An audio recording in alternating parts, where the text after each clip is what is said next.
As we could try to get everyone to gather from outside, that'd be great. Then we can start our conference, and our discussion this evening begins with a panel on AI and cybersecurity.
Has anyone seen Yervant? He's coming? Okay.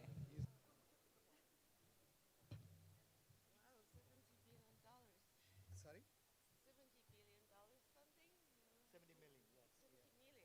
Not billion. No, billion is a lot. That is, yes, that is beyond unicorn. Please speak into the microphone. Okay, we're looking for Yervant. You can't hear us? It's not clear? We are a data security. We help protect data. We use AI to protect a lot of an enterprise's data. Sensitive information, PII data, PHI data.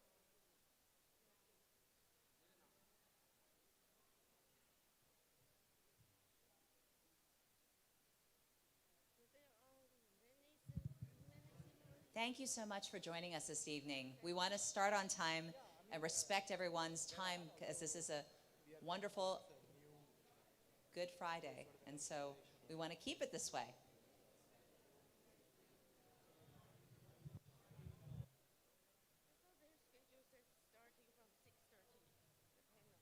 Yes, that's what I thought.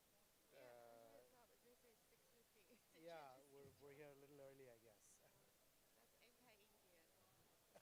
Very anti-Indian. Very, very anti-Indian. In fact, I actually asked I asked Gene and I was like, "What time do I show up?" And I figured, he'll say, it says 5:30. Show up like 7 o'clock, whatever. Yeah. So yes, I think it's because of the American is the hyphen. It's because it's Indo-American. Oh, yes. Hi, Karthik. Karthik, nice to meet you.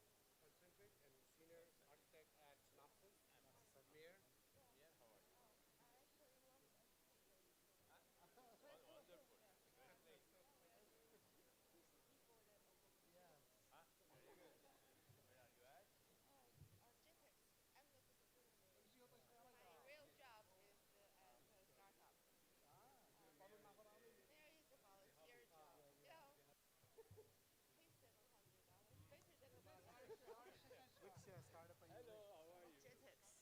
KTX? Yeah, Okay. we are, it's still small, like under 20 people. Okay. We do printed circuit design automation. Okay, yeah. Okay. Hi.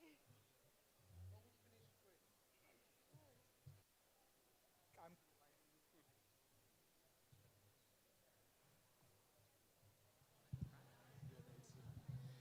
Excuse me, could we ask if they could turn the lights down a little bit on the stage because it's hard for us to see?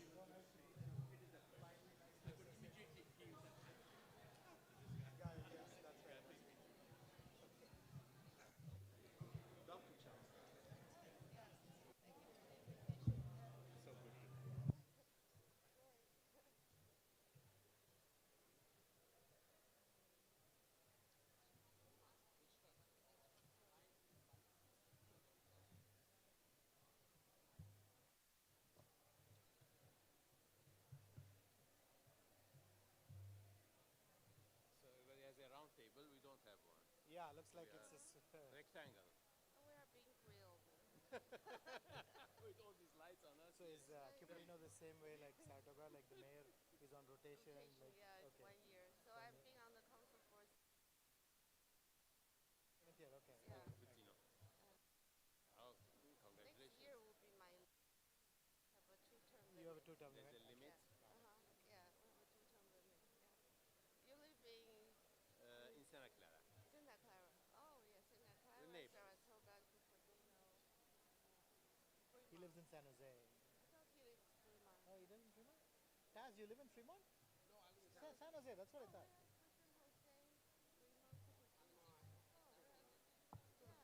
Yeah, he's from Santa Clara, so different city. Okay, she's the mayor of Fremont. All right, good evening. She was Salam, namaskar, sat sri akal. Welcome everyone. natural gal. Thank you. Look at this beautiful crowd. I know if you can, please take a seat and we can get this session started. It's going to be an exciting, exciting session. Just please, if you guys can, take a seat. We can get started so we can stick to the timelines. We don't want to be extending and staying here till midnight. We want to really wrap up this whole event by 8:39. So, all right. I want to start just kind of for this event.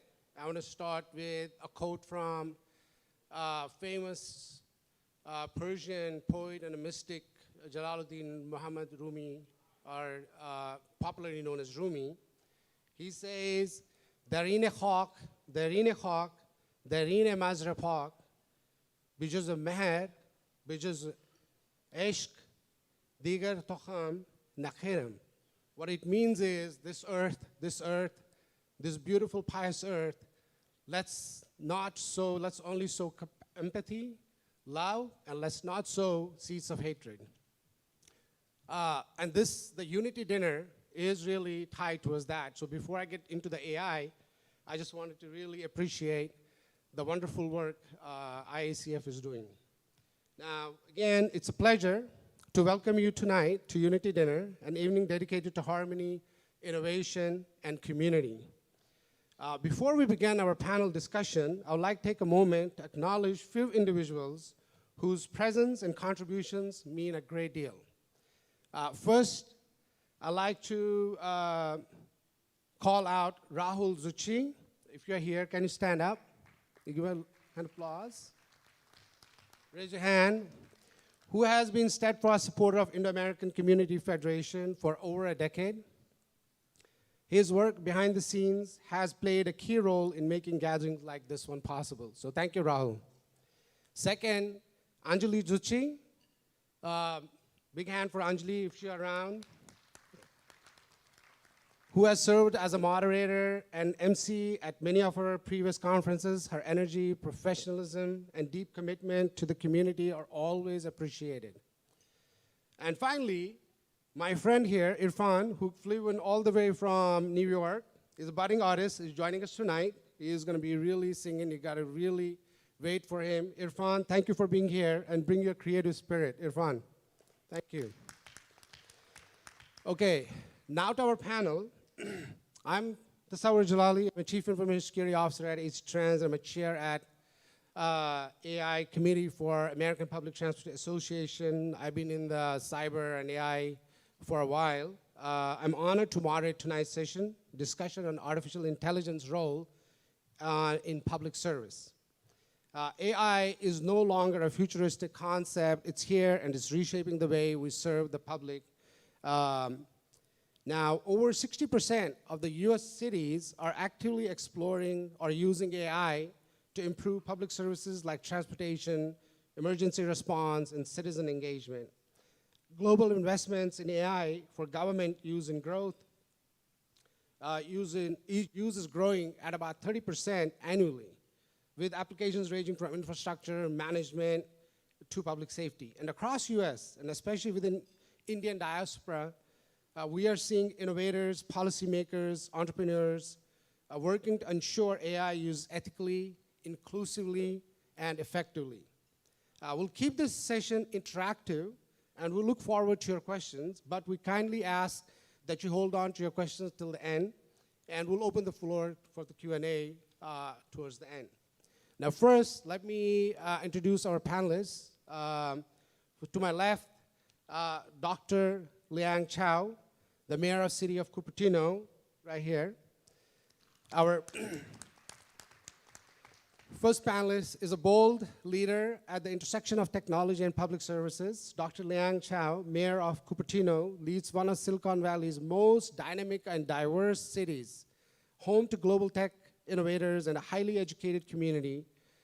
She holds a PhD in computer science from Princeton, and she has background in developing software that accelerates hardware design.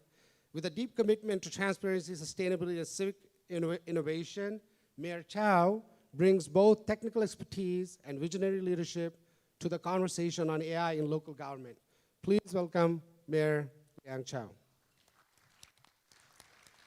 Hello. Next, we're joined by Lily May, Mayor Emeritus Fremont, and a trailblazer in civic leadership. As Fremont's first woman and Asian American mayor, she guided the city during years of remarkable growth and community transformation. With one of the largest Indian American population in California, Fremont's success under her leadership is a testament to inclusion, smart planning, and forward-thinking public policy. Please welcome Lily May.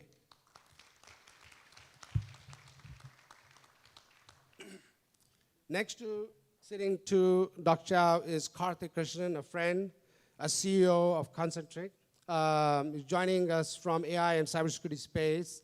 Karthik is a CEO of Concentric AI, a company leveraging artificial intelligence to secure sensitive data, defend against insider threats, and with a proven track record of industry leadership like Juniper, Symantec, HP, Karthik offers a deep insight into how government can harness AI not only to boost efficiency, but also enhance trust, privacy, and resilience. Concentric, a leader in data security posture management, recently raised about $45 million in Series B funding, bringing its total funding to over close to $70 million. Welcome, Karthik. And also sitting right, the far right to me is Sani Sabuwala, CEO of Daxa.ai, a cutting-edge platform focused on automation, operation, and on both private and public sectors. His mission to democratize AI, making it accessible and scalable, even for cities and agencies with limited technical resources. Please welcome Hussaini Sabuwala. And last but not least, our final panelist, Dr. Yervant Zorian, who's sitting right to the far left, is the chief architect and fellow at Synopsys, one of the world's leading technology companies powering the chips and that make artificial intelligence possible. As a global innovator in AI-driven design and digital system, Dr. Zorian has helped shape the very building blocks that fuel today's smart technology. He also serves as president of Armenian Virtual College, where he champions global tech education. Dr. Zorian brings a unique lens on where this technology is headed and help shape our future. That's our panelists for the night. All right, so like I said, we're gonna make this session interactive. I'm gonna ask a few questions to our panelists, and I'll start with Dr. Chang. Dr. Chang, thanks for being here tonight.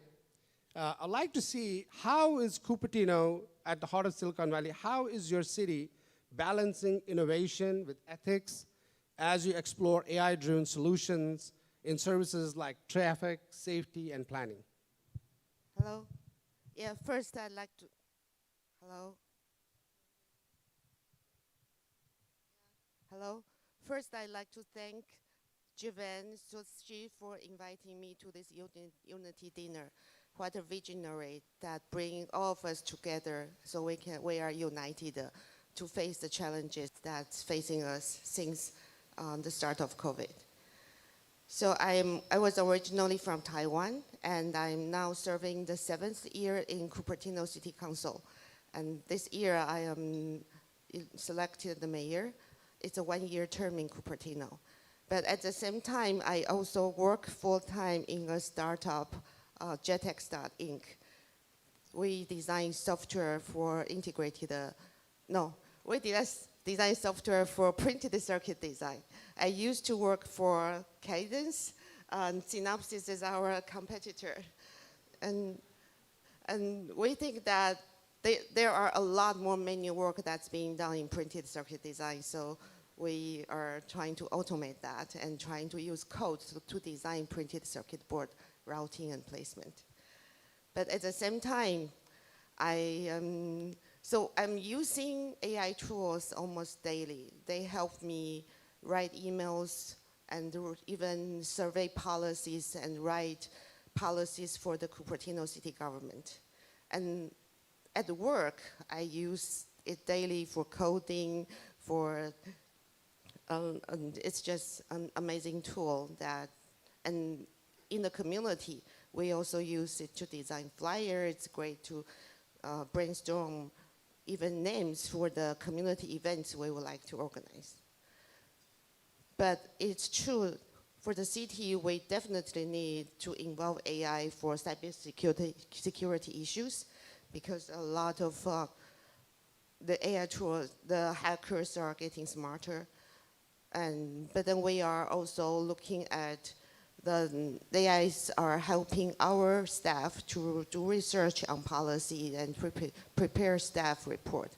But then every step of the way, the staff is trained to know that they can use AI to help draft a document, but then they have to double check everything. But because as we know, AI tool is not 100% correct all the time. At the same time, we also have a list of things we can do and a list of things we cannot do. For example, we don't use AI for biometric data. We don't use AI to make final decisions. We don't use AI to extract anyone's emotion. So there are boundaries on what we can do. But AI definitely is a tool that we are looking at how do we introduce ChatGPT so that people can query about, for example, how do you apply for a permit in the city? What kind of Muni code is there for parking restriction, for example? So these are things that city are all exploring. And yeah, so. Thank you so much. I think you brought a really good points. Mayor is talking about the hallucination and being able to check, because hallucination is a big problem. And I'm glad that you guys are really drawing some boundaries and having some ethics and policies in place for AI. Thank you, Dr. Chang. Really good answer. Appreciate. And next, I'll go to Lily May, right next to me. During your time as a mayor, what role did you see AI starting to play in public safety, infrastructure, or community programs? Sure. So as the former mayor, I had the privilege of serving our city for the past 16 years. And so I've had the opportunity to see it from the education perspective as a school board trustee, city council member, and also having led the city the past couple years as a mayor. And it's been a real privilege for us to be able to share in various prestigious platforms some of the work we've done, whether it's at City Summit of Americas, COP28, or the inaugural Mayoral Summit on Southeast Asian Clean Energy Forum. as well as just last week, I was in Taiwan speaking to a Youth Climate Action Summit. I think Fremont is well recognized as one of the greenest cities in the United States, but we also lead in clean tech manufacturing, setting a benchmark for others to follow. But during my tenure of these past few years, we've been able to have a real transformative role in how AI is used in several key areas that you mentioned. Whether it's public safety, I know that when I first came in as a mayor, several of the cities in the United States got hacked. And so I was able to have a panel discussion with Christopher Krebs and Homeland Security where we talked about with fellow mayors, whether it's Atlanta, Baltimore, and other cities, what can we do to be able to prepare infrastructure, and also how can we help other neighboring cities? So I won't mention the city, but one of our fellow cities also got hacked. Neighboring cities got hacked for their police dispatch system. So we stepped up and helped work with them through that process. So it can be utilized for emergency response systems to have analysis of data in real time, so we can better predict and respond to incidents more effectively. I'm also proud of that we were one of the first 5 cities to be drone as first responders, which means that we used a UAV drone to get better targeting. For example, not targeting of people, but if we're responding to fire, which I just saw one when I was driving down here. So you could see if you go to a house and a drone can get there faster, as traffic can be a factor here in the Bay Area, we could see the house and see if there's a propane tank on the back, or there's other ways that we can address in a case of emergency. For infrastructure, we've leveraged AI to monitor and maintain our infrastructure, smart sensors for traffic monitoring and road conditions, whether it's the pavement index. And as a former Girl Scout and Boy Scout explorer, I'm proud of our emergency preparedness. So that means when you've seen some of the crazy incidents that have happened with earthquakes and fires, we have 3 of our 11 fire stations have microgrids, which means we've saved on our utilities and power, but more importantly, we store some of those energy and batteries so that if we need to, we can operate in the case of the worst case scenarios for 12 to 15 hours independent of PG&E. So we have islands and we have microgrids that allow us to be capacity to respond to people. And finally, in community programs, when it comes to discussions like today, we have almost 50% of our community are immigrants and backgrounds. So when we deliver things like even my state of city, we try to do our state of city or redistricting to engage the community. So having multiple language access, having things like we have the one school for the deaf and the school for the blind in Fremont, and making sure that we are handy capable, and things like public health and sustainability. So in summary, AI is not just a tool, it's a partner for our mission for us, and creating a safer, cleaner, and more efficient Fremont. And our focus is integrating these models and technology to reinforce our commitment to being a solid foundation. And particularly right now for climate action, we've worked on that with our updates and reaching out to our community members to get their feedback and participation. And these adoptions right now, for example, in our budget analysis. So we look forward to the continued partnership, and I'm really proud to see the leadership. And I know I have several of my school board members as well as city council members here today, because it really is a partnership. And none of us can solve these issues independently. It takes a whole community to deliver the solutions we need. Thank you. That was a good answer. Really very elaborate. I mean, AI is here. It's real. And there are real ethical challenges like what Dr. Chang mentioned and what Ms. Lee May mentioned. I mean, these are, I don't know whether any of you have seen, there was a Netflix show. It's very realistic, where this couple, and they're like, you know, struggling, and his wife gets diagnosed with a deadly brain tumor. And there's an institution that had developed AI-powered synthetic brain they can replace, and she gets that. Anyways, I think they say like, all right, surgery is free. All you have to do is pay the subscription. It's, you know, $300 a month, and you'll be perfectly normal. And they, after a lot of consultation, they go for that AI, you know, powered synthetic brain. And while she is now working, she goes back to her normal life. The surgery is successful. And one day she's sitting in her classroom, she's a teacher, and while she's talking about honey, she certainly talks about honey cereal, honey bunch cereal, all of those, you know, products. And then the teacher and the principal, they complain what's going on. And when she goes back to the doctor and to the institution, they say, well, you have paid the basic subscription, so there's ads in there. So they're gonna speak ads. So, and this is realistic. It's like, all right, if you want better, you don't want any ads, you got to subscribe to Plus, which is $1,000 a month. And they're forced to do that subscription, pay $1,000 a month.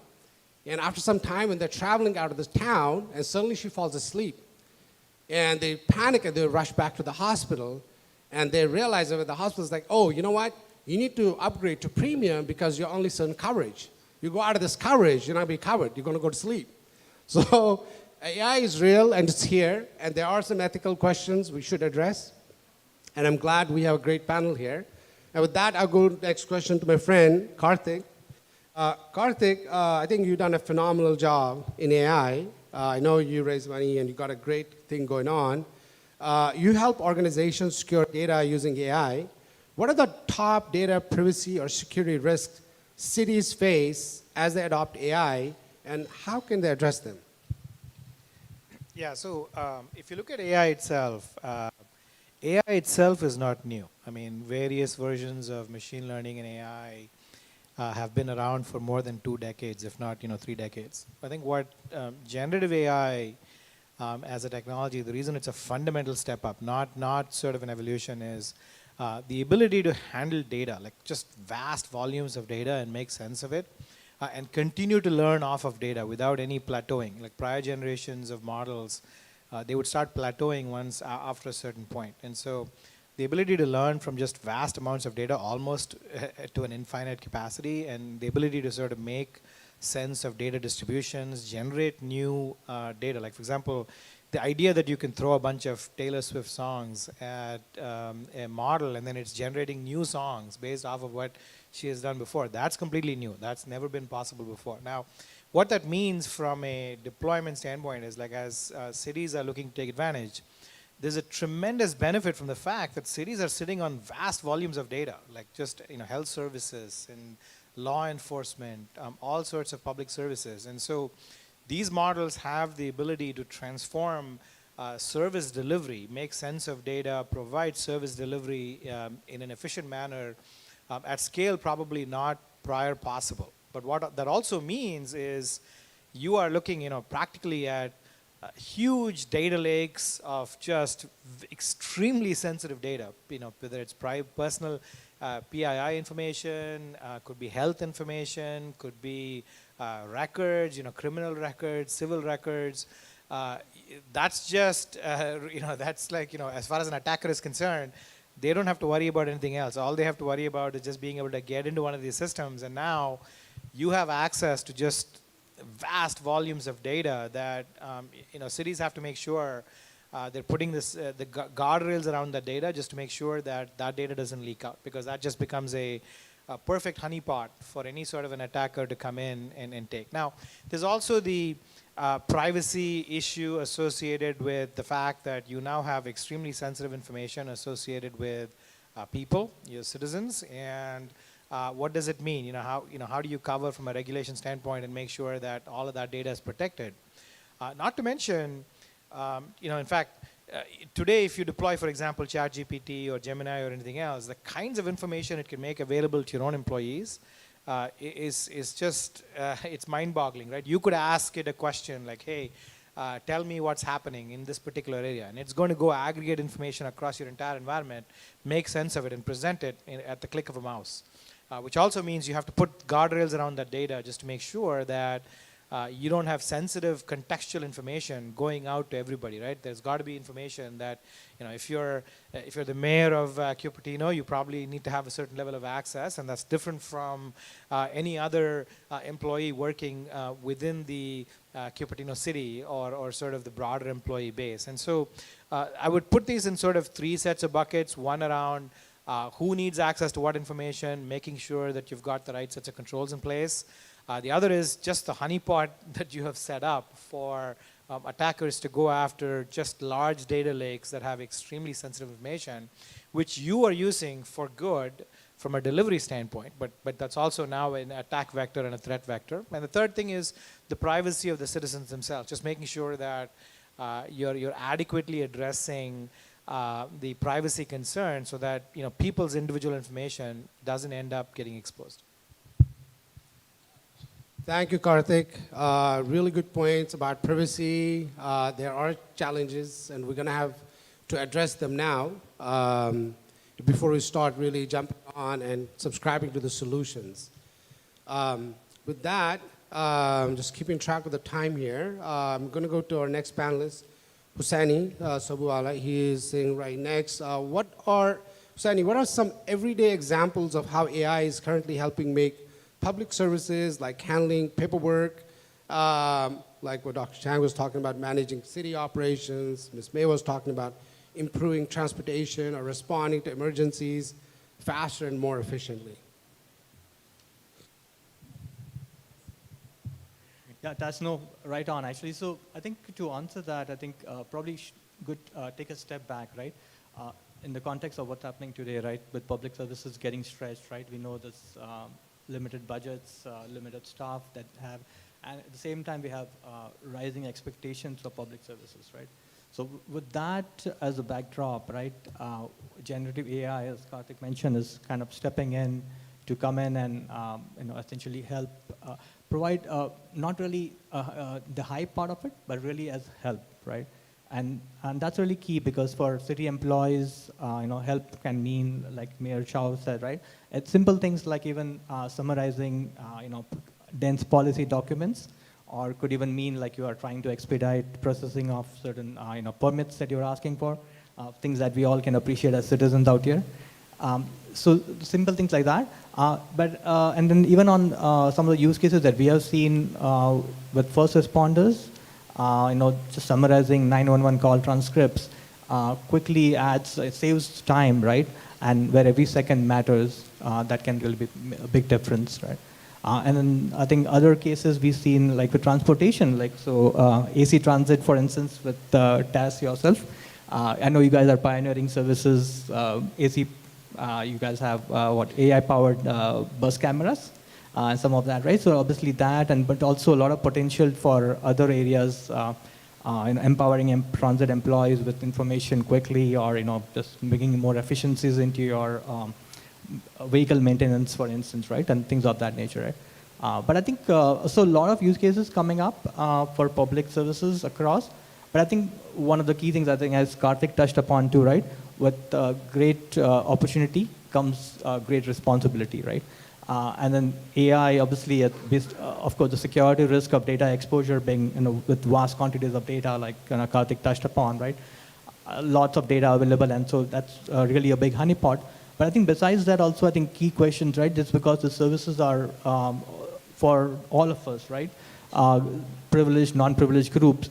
And so making sure that the bias that we have in a lot of the data that we use for training this, right, does not creep in and become part of the daily life or the decisions that we are making using these tools, right? That becomes a key, one of the key challenges with using AI, and so definitely guardrails are needed for that. Also, AI can be used easily for spreading misinformation, and so with public services, that's another key concern as well, right?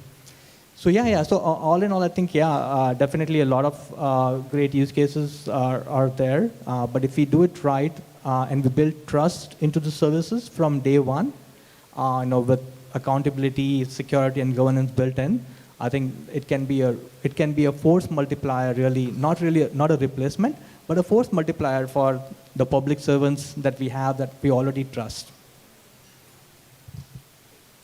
Thank you. Do it right. That's what the message is. And then my next question to our panelist, Yarwan. Dr. Surian, how is innovation in AI hardware from companies like Synopsys and NVIDIA driving the rapid growth of AI across the industries? Okay, thank you for the good question. As Karthik was saying earlier, AI is something that existed conceptually decades ago. We had the algorithms of AI a long time ago.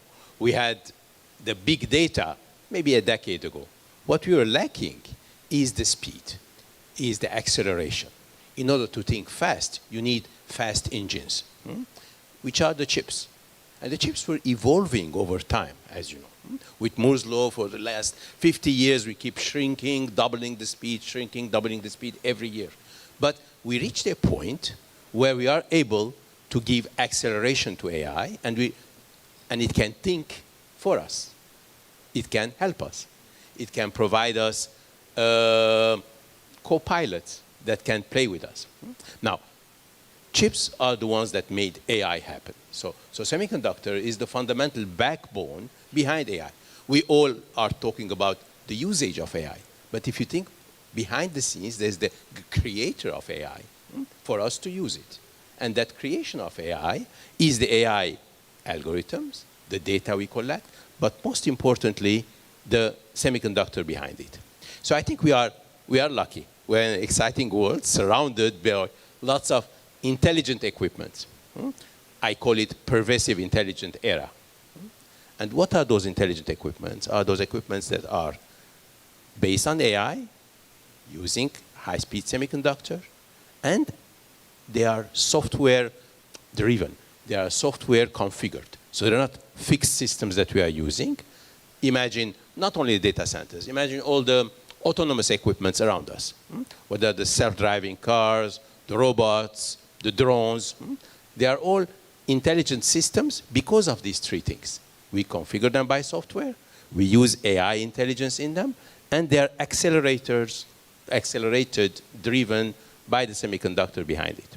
Now, another characteristics of it is also that they are not working in isolation.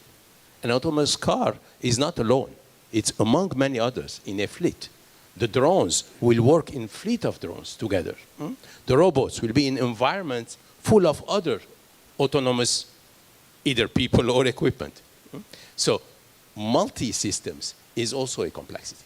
So where we're going to a more and more complex situation.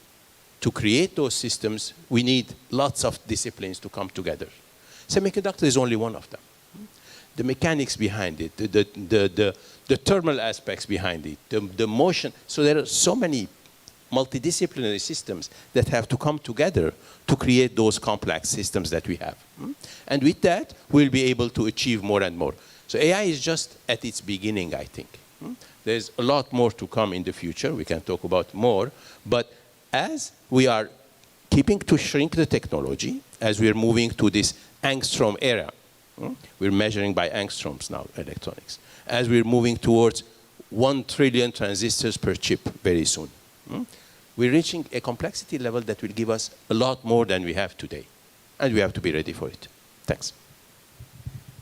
Great answer. Thank you. Definitely allowed a huge applause here. I think I totally agree. NVIDIA, Synopsys, they're doing a fantastic job. Really, it is not only the hardware, but it is the most powerful component as driving AI, especially the things like transformer technologies based like ChatGPT and all that. Really great discussion here. I'll go back to Dr. Chow. And in a multicultural city like Cupertino, how can AI help foster more inclusive and responsive public services for all residents?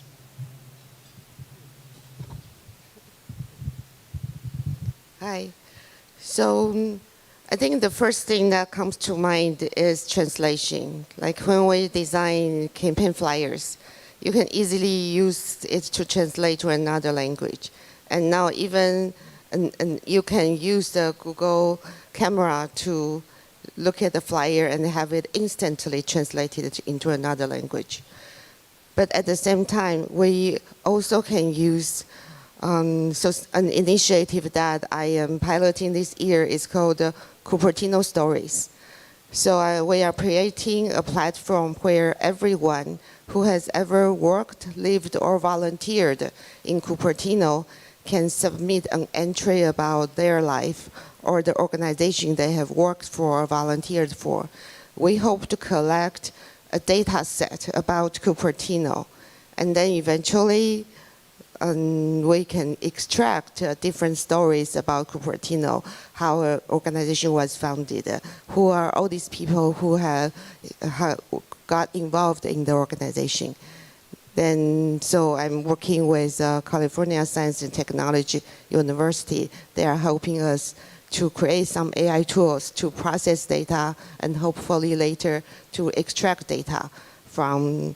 And then we also are doing workshops to help high schoolers or anyone to use AI to write history, to submit to Cupertino stories. So that's also a method we are trying to bring all the community together, because we would be able to collect stories from every ethnicity in Cupertino, so that we can really see where people are coming from all over the world, and then where all our children who graduated from Cupertino, where they will went, what companies they go out to create. So that's my dream of something that we can eventually extract. And at the same time, since I use ChatGPT almost daily on all kinds of things, for my work and also for community events. One day ChatGPT asked me if I want a profile of me. And it's amazing that how it was able to capture. I feel like ChatGPT knows me better than my husband. Because he's not interested in everything I do. But I talk ChatGPT every day about every event, every policy, everything that I am trying to devise. So it's become a really good secretary to help you draft policies, draft promotional materials to get people to attend events. And for my State of the City address, I even use ChatGPT to generate a poem about how we can bring people together who may disagree, but then we can find common ground. And it produced an amazing poem that everyone walks away from the State of the City address. All they remember is the poem by ChatGPT. So I think these are, it really, AI tools levels the playing ground of many people. Yeah, it might, people who has never written poem before can write them. People who have never written a song can write songs. I've tried that too. And people who is not a graphics designer can use the tool to design flyers. But then I don't think the AI tool will, some jobs will become easier, but then it will become a friend to graphic designers to design better flyers, a friend to a poet to write better poem. So it's going to help everyone. So that's, I think it's going to bring unity to the community. Thank you. Thank you, Dr. Chow. So you're not alluding to that people should start giving up on their spouses and create more companionship with the ChatGPT because they know you better, right? You feel. Yeah, I would ask my husband to talk to my ChatGPT account to get to know me. All right. Thank you, Dr. Chow. That was a good spin. With that, I would like to request that we keep our answers brief because we're coming up to the time. I have more questions to go. With Ms. May, I'd like to ask you, Fremont has a vibrant Indo-American community. How can diaspora communities help shape the next wave of ethical AI adoption in the cities? Sure. So Fremont is proud to be home to one of the largest Indian diasporas in the United States. And in fact, when we talk about great companies and great things getting started, many people do not know that Apple had their first factory in Fremont, and actually NVIDIA, Jensen Huang, actually had one of his first conversations in the townhouses down here in Fremont. So by engaging in innovation, advanced engineering, we are able to harness our collective strength. And a recent example that I just saw in the news was how some students that were Indian were able to come up with a brilliant salt-powered self-energy generative microfridge to transport medical. And so I know this type of innovation showcases, and a part of it is the ecosystem that we're in. And so, you know, having the opportunity, I've hosted ERG conversations at SFBU, and also as mayor, I've actively supported high-quality education and innovative opportunities, everything from makerspace in our libraries to working with our engineering expo. And last week, I don't know if he's here now, Mayor Salwan also helped us our first 3D printing challenge. So inspiring creativity and equipping our students. I think that's one of the things with Fremont we have. So finally, I also say that for focusing on events, specifically, I'd have to say I know Mayor Chow and I are both women, and when I was younger in a computer science club, I was the only girl. And so fostering things like Introduce a Girl to Engineering Day, and having things like, even this weekend, we have our Earth Day event, to engage our community in partnerships like Aloni, and also building the workforce of the future. So things like Earn and Learn, and having our internship fairs with our high school students. This empowers our students to be able to build the challenge for tomorrow. And I think that having this conversation here today at ICC and in the past with the language access, it helps to build that foundation of this conversation where we have open discussions about ethical challenges and how we're able to use technology for the betterment for our community and not just to harm people. I think there's a great opportunity here, and I'm very optimistic on this. Thank you. Wow. Ms. May has an amazing energy. She can really compare with an AI. She can power the AI. You know, we're talking about the future biotech AI. Thank you, Ms. May. Really great to hear from you on that. Karthik, I'd like to really request we'll keep moving faster, right? Ask you the next question. Global experience, how can public agencies in India and the US learn from one another as they deploy AI to serve their citizens? Yeah, I think eventually, much like in the broader security space, healthcare had its own consortium, financial has its own consortium like FSISAC, healthcare ISACs. I think the consortiums are going to get built through the public sector agencies for specific things where if you're transportation, you're going to learn from each other, and there's going to be a consortium that allows you to learn. Now, the things that you have to watch out for are certainly things like biases, right? When you're delivering services, you have a fairly high bar to make sure that those services are delivered, fairly, without discrimination. And these models are all only as good as the training data that you provide. And so just making sure that there's human oversight, that you're able to eliminate a lot of those biases, and keeping it as transparent and accountable as possible. Because the more black boxy it becomes, the harder it's going to be to essentially be able to convince people that you're delivering these things fairly. And so, yeah, I could go on and on about privacy, security, and so on. I'm going to keep it brief, but it's really around just monitoring for things, learning best practices from each other, very much sort of at a vertical specific level, where each individual vertical sector, there's probably going to be cross information sharing just to make sure that you're using this in the right way without all the downsides of things like biases, hallucination, and so on. That's absolutely right. Karthik, I really would like to thank you for all the work you're doing to keep our data secure. Like what Mayor Chow mentioned, the data is important, and they're trying to curate. And we have folks like Karthik who are trying to really keep it secure. So thank you. Thank you for the work. Sani, I would like to go to the next question to you. How can smaller, less funded organizations start exploring AI in a simple way without requiring big budgets or specialized tech experts? So, great question, Tas. Yeah, I think there's definitely a little bit of a myth out there, right, where we think that to get any kind of AI benefits for organizations, I need to put in massive investments of dollars and then maybe hire dozens of data scientists and PhDs to get some benefit, right? I think that's not the case anymore today, right? We see that if we are able to, for organizations like cities, if you're able to narrow down to specific use cases that we want to, and it doesn't need to be fancy. It can be something that is small and impactful, and start with those, right? And when you do that, what happens is you can actually now go out and get a lot of open source models. We see a lot of them with increasing capabilities and smaller footprint, and tools that are available out there, right? And especially if you attach your organization's data to ground those models, then even those open source models are able to outperform big, fancy, closed source models that we have seen, that especially for those specific use cases that you want it to perform.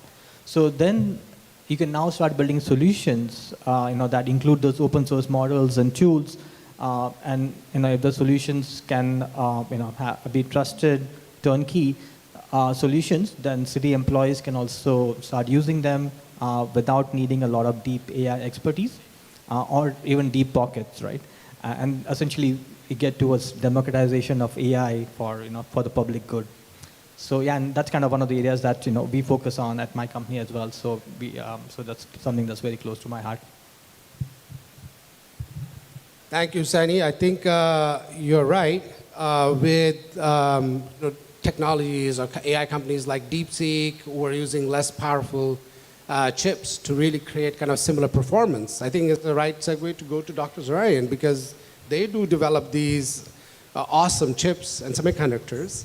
And I'd like to ask you, Dr. Zarian, what should everyday professionals know about how these foundational technologies are shaping our future? Thank you. Yes, our future is being shaped, as we all discussed. And we, as users in our domains, we are utilizing AI. I think as a regular person, as each one of us, we need to embrace AI and utilize it. Now, where we are today is in its early stage, which is learning-based. So this is the learning stage where ChatGPT or the image recognition and so on are helping us learn what's going on around us and take some help. Next stage will be more the reasoning of AI. Okay? So we need to know that reasoning will help us as well. There'll be judgments that we can have. We can rely on AI with that. And the third stage after that, as we know, is the action. So it will take action for us. So not only will learn, not only will reason, but also will take action for us as well. So now we are executing things, getting some advice. Later, it can execute for us as well. Now, in every profession, wherever we are, at every stage of our lives, we can benefit from all this. We can benefit from it today, tomorrow, and later as well.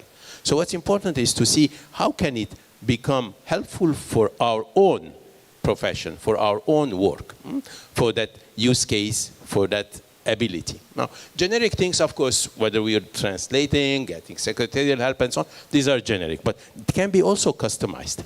So let's see how it can be customized towards our needs. For that, we need to feed data to the system.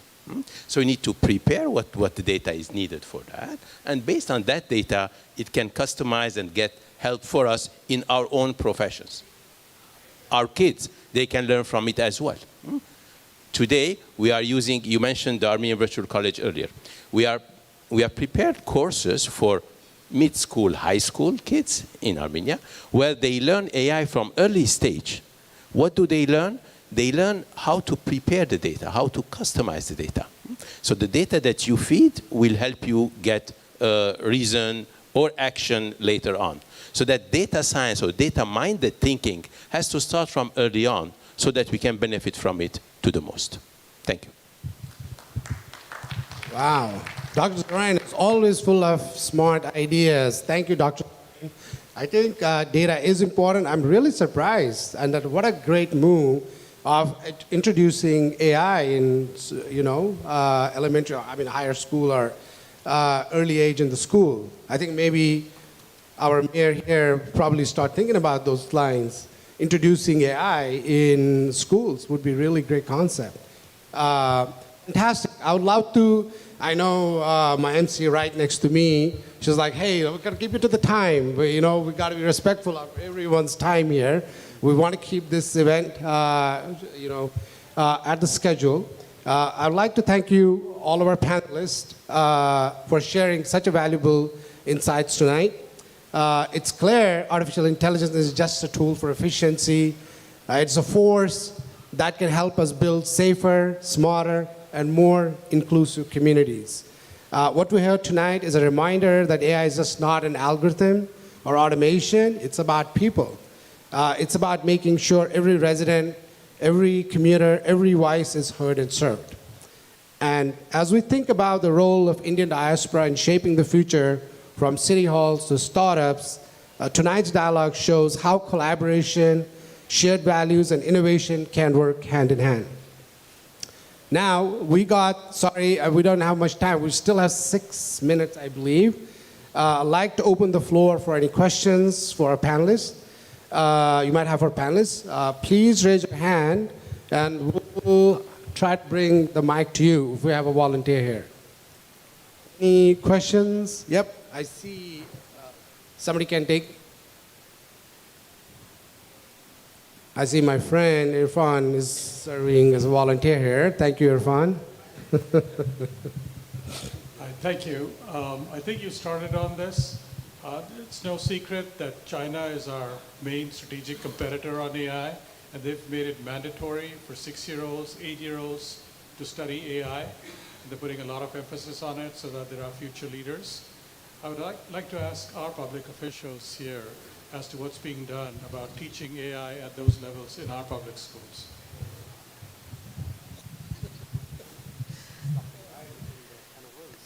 Yeah, as someone who majored in computer science, I have been wondering, in the past few years, there has been a push to teach kids coding.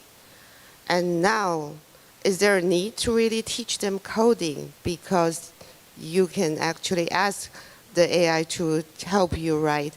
So, but everyone said that maybe we need to be thinking about how do you organize. I think what we really need to teach kids is really how to ask questions. We have been training kids how to solve problems. But then what we really need is how to ask questions from different angles so you get different perspective, and how to organize your data so that the data you ask different questions from different angles with those data, you might have different answer. These are the things we need to teach kids. But I think the school district, they are thinking about that, but I'm not sure China forces what they are teaching is really AI. I think a lot of people are calling everything AI now. But then, are they really AI? And the real AI is to the point where it's so mature. You don't really need to know a lot, but you need to know how to use it to your best advantage. And that would need creativity. That would need innovation. And that, I think, is still more important than how to use a tool. Because tool is going to change in 10 years when they grow up. Yeah. We have one more question here. Okay. I'd like to also have Dr. Zoran clarify on that. Like, it's not about also teaching AI, but also preparing them, like how to really structure the data properly, right? Maybe Dr. Zoran can clarify later, but I guess we'll take the next question. Yeah, I mean, you put it clearly, yes, that's the case. It's what kind of data you need, how can you feed the system with data, because the algorithm exists, the software exists. You can tune it to your needs, but you need to feed it with information. So thinking of what is the information needed, we have to teach the kids in advance so that they are data-oriented in their mind, they know how to feed the system and what kind of benefits to get from it. Thank you, Doctor. Next question, Irfan. Who's coming from? Good evening and Jai Shri Ram, everyone. My question is for Dr. Chang, Mayor of Cupertino, and Lily May, Mayor of Fremont. Sorry, gentlemen. But so my question is, what are some of the pain points that you had that AI helped to solve, or you think AI will solve? And my second part of the question is, what is there for some of the appetite that you have in the cities for getting more and more AI into your operations? Thank you.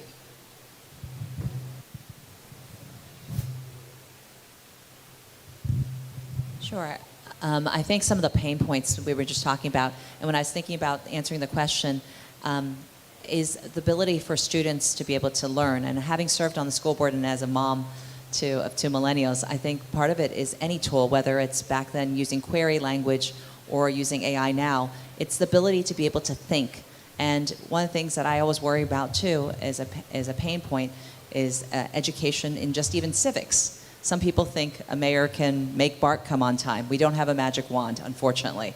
But things like in terms of educating our students and our community and how to go through this information and data. What I worry about is if you don't have that awareness and how to structure the data or how to understand it, then whoever controls the data controls your mind in some ways too. So it's important for us to be able to create that awareness on how to validate and how to look at that information and not just take it blindly from ChatGPT or other areas too. So I think that that's one of the things that's important, and our ability to help people to be able to think of things. And also, I just talked to students that are in high school, recognizing that things in terms of your end destination is not just the college, and it's not just your degree, but it's also the ability to think. And when it comes to the workforce, and what we're talking about here is the ability to synthesize that information and be able to work in a way that allows us to have collaboration, and not just to feed a flat data output, but to actually be able to have something that's usable as a solution. Thank you. Sorry, we are out of time. We want to be respectful of everyone. And a big applause to our panelists who have done a fantastic job. Thank you, guys. Really appreciate and look forward to those events again.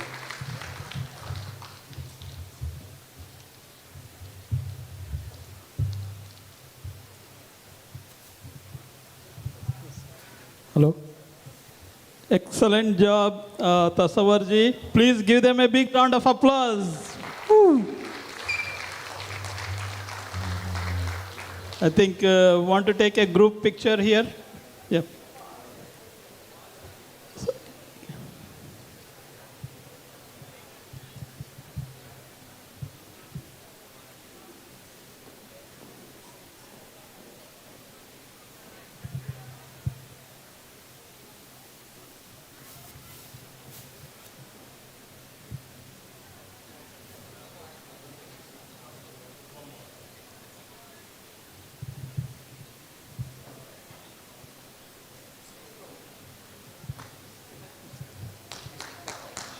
Yeah. Good evening, ladies and gentlemen. And Honorable Attorney General will be here soon, Rob Banta, and elected officials. Many of them you met during the social hour, and the business leaders, and the community members, and many media representatives are here. On behalf of Indo-American Community Federation, IACF, it is my privilege and honor to welcome all of you to this wonderful gathering, the annual Unity Dinner. My name is Ramesh Konda. I am one of the board of directors of IACF, and this is our 24th annual Unity Dinner. And as you can see from the banner, our main theme is unity in diversity. Promoting and building the unity among our diverse communities. This is our obviously 24th annual Unity Dinner. So we just heard from the panel very powerful, very educational insights about AI and the cyber security. Don't you agree it was very amazing discussion? Excellent, and it's very amazing to hear the insights from the public. So, that makes us really proud of our elected officials who were on the panel and also the industry experts. It is great to see many applications of AI in our daily life. And we heard from the leaders here, especially public service. It's very important. It will impact every one of us in terms of enhanced safety. So without any further ado, I would like to introduce a very important person to lead today's rest of the evening. She has been in the technology and public office for many years. She has graciously accepted to MC the program today. She is a well-known home brand to all of us in Fremont and Silicon Valley and beyond. She is none other than Honorable Mayor Emeritus Lily May. Please put your hands together to welcome Mayor Lily May to the stage. Mayor, please take it over from here. I think I had a nice short commute, so I was really lucky. So I wanted to make sure that we start on time and we continue with this. And at this time, I'd love to invite Tanya Gupta, as well as Shaila and Sia Zuchi, if they could come up to join us for singing and sharing of the national anthem. Are they here in the audience? And so I just will say that Shaila and Sia are the daughters of Rahul and Anjali Zutshi. Hi. And so I understand you're going to sing the national anthem.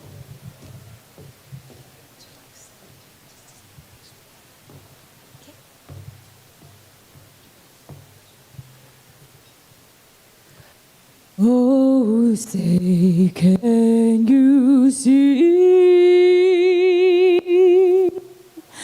by the dawn's early light what so proudly we hailed at the twilight fast gleaming, whose broad stripes and bright stars through the perilous night o'er the ramparts we watched were so gallantly streaming, and the rockets' red glare, the bombs bursting in air, gave proof through the night that our flag was still there.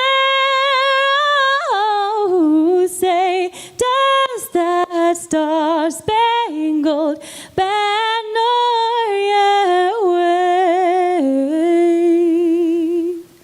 o'er the land of the free and the home of the brave?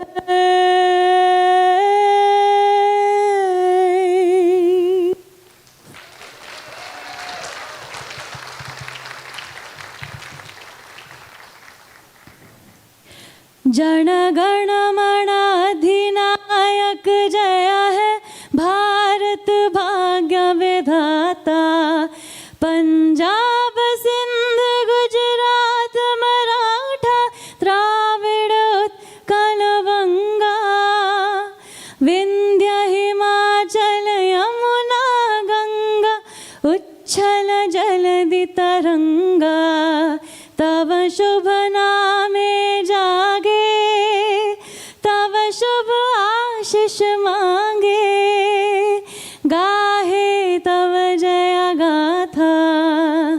Jana Gana मंगलदायक जय है भारत भाग्य विधाता, जय है जय है जय है जय जय जय जय है। जय Hind.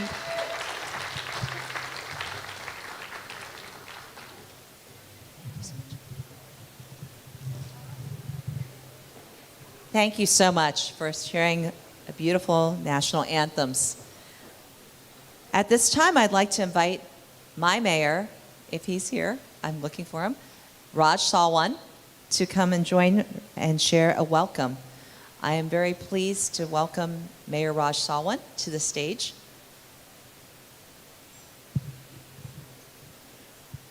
Is he here? Okay.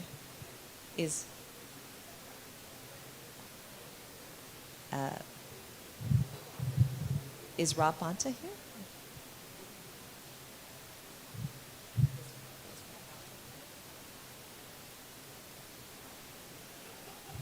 Sorry. Technical difficulties. I just want to see, is Rob Bonta here yet? Is he next? Oh, he's coming? Okay. He's almost here? Okay.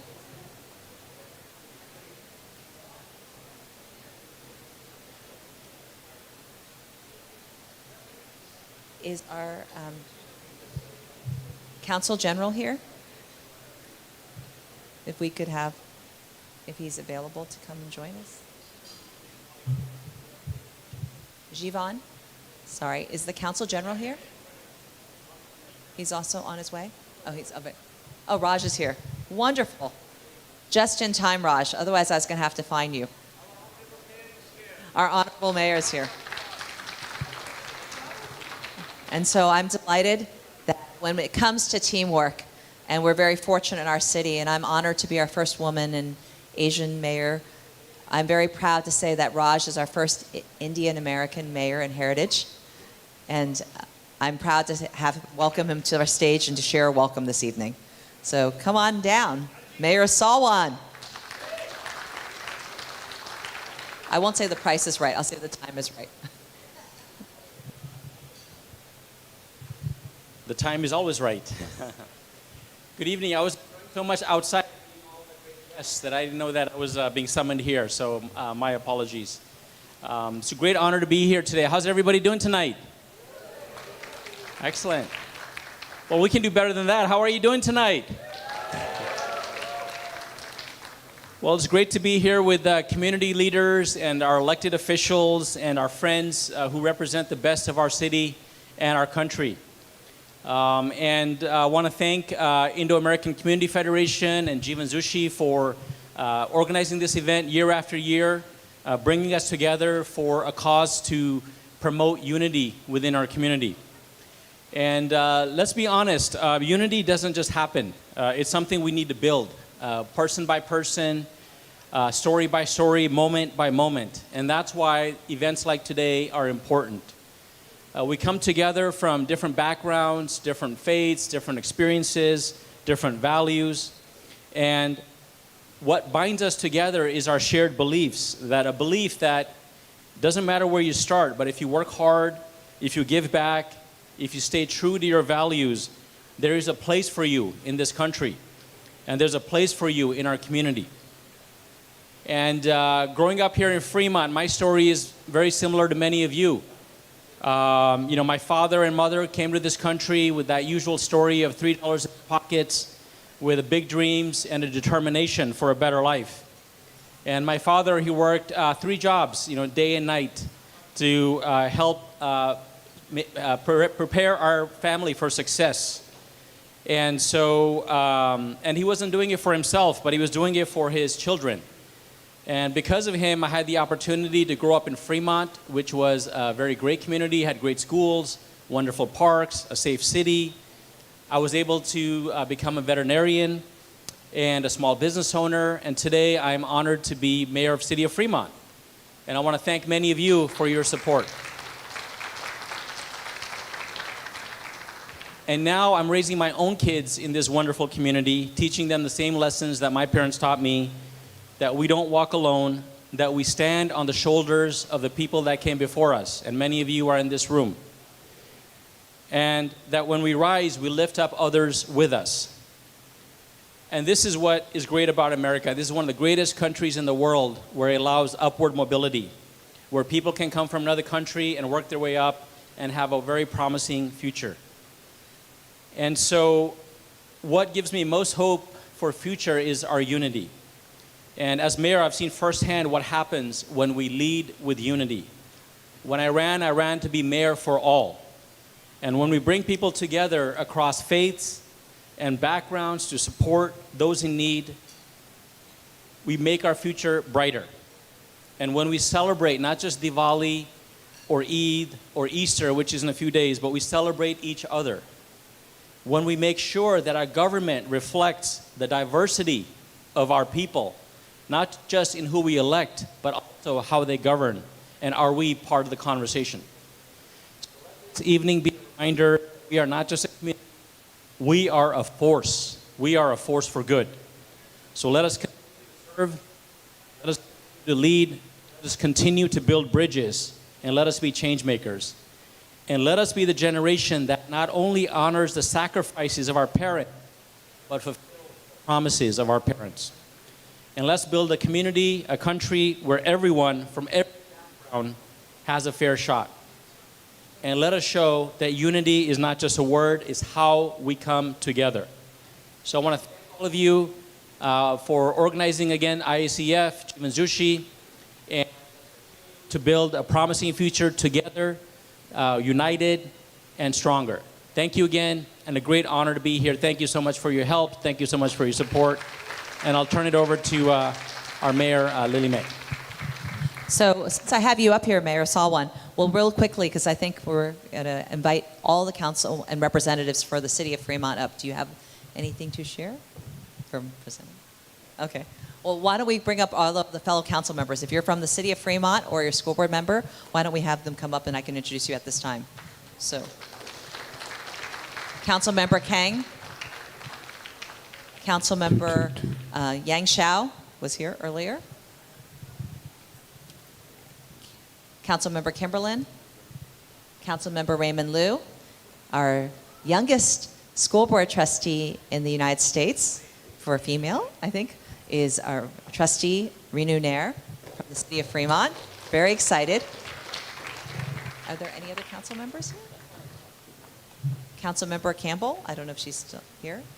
Or, okay, so we'll just take a quick picture. Why don't we move to the center and take a quick picture? And then we also need to call up our host cities too, so we'll do that real quick.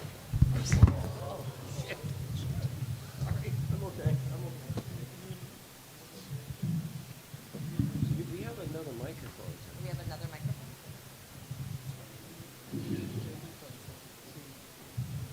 No, this one's not. Where do you want to move?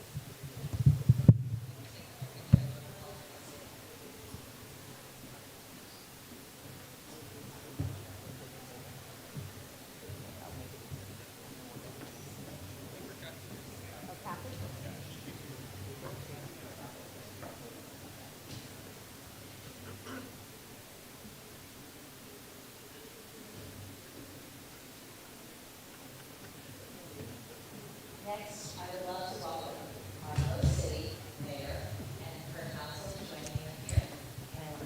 And Mayor Montano, Carmen Montano could join me, as well as anyone who's from the city of Milpitas or their school district. I saw several of your council members as well as your school board trustees here earlier. Anu Naka. Oh, Councilor. So, Mayor Montano, is she here? Okay.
Thank you.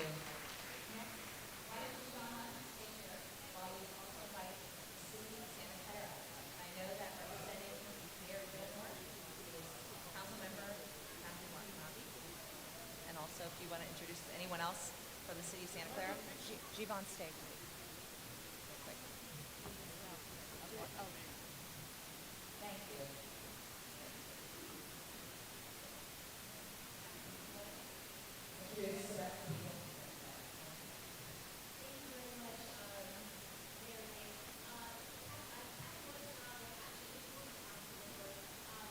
School board trustee, sorry.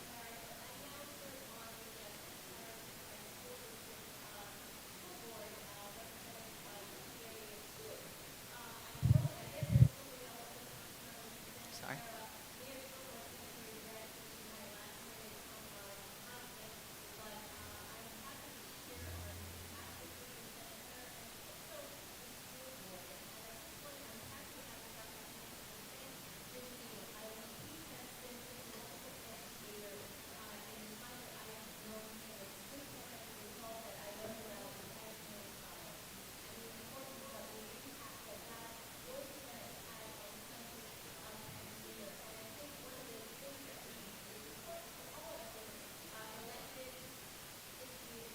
He is here now.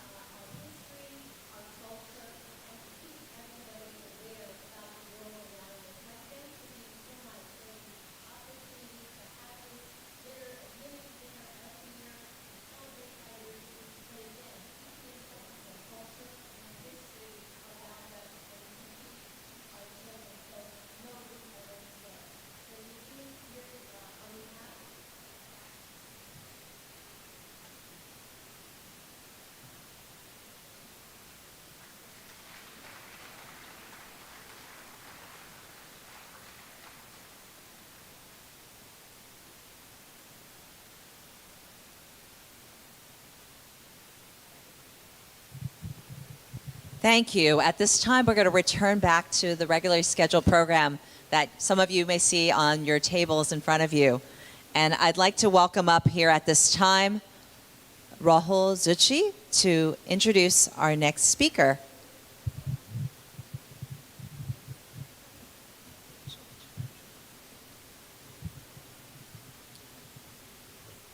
Good evening, everyone. It's my great honor to introduce tonight's keynote speaker, a visionary leader who understands that true progress lies at the intersection of innovation, inclusion, and justice. As California's Attorney General, our next speaker has not only broken barriers as the first Filipino-American to hold the office, but he's also been a steadfast advocate, someone who really believes in the power of technology to protect civil rights, advance equity, and bring diverse communities together. In January earlier this year, the Attorney General issued comprehensive legal advisories clarifying how California's existing laws apply to the development and use of artificial intelligence. These advisories emphasize how AI is really necessary for complying with consumer protection, civil rights, and data privacy laws, ensuring that innovation does not come at the expense of equity and justice. As we heard during the panel, we're in an era where emerging technologies are reshaping our world. And our next speaker reminds us that our greatest strength lies in unity, and that innovation must serve not just some of us, but all of us. So please join me in welcoming a public servant who embodies the spirit of progress and possibility, Attorney General Rob Bonta.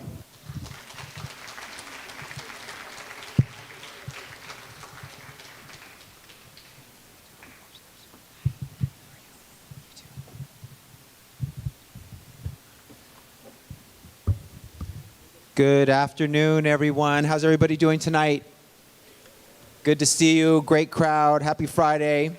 I want to say thank you for the very kind and generous introduction, Rahul. Thank you for your leadership. Thank you for having me tonight. Thank you to the Indo-American Community Federation.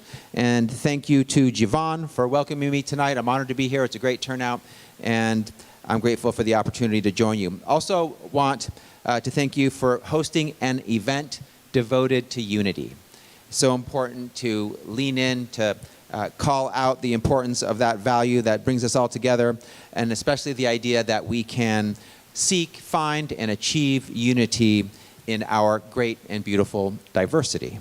That's something I believe at my very core, because I know there's so much more that unites us than divides us. We often spend a lot of time focusing on the 5% of things that we really disagree on, when 95% of the time we agree and have unity and can find common ground. In order to really see the possibility of unity, to appreciate that, you've got to start by recognizing also what makes us all unique. We can't pretend to be colorblind, can't ignore one another, can't act as if we all stand on even ground, even when we know we don't. Can't ignore our differences, our histories, our cultures, our backgrounds, our different languages. We've got to want to understand each other, talk to each other, educate each other, find that common ground. And that is especially important in California, the most diverse state with more immigrants than any other. We're the most diverse state in the nation, and the state that proudly boasts the largest Indian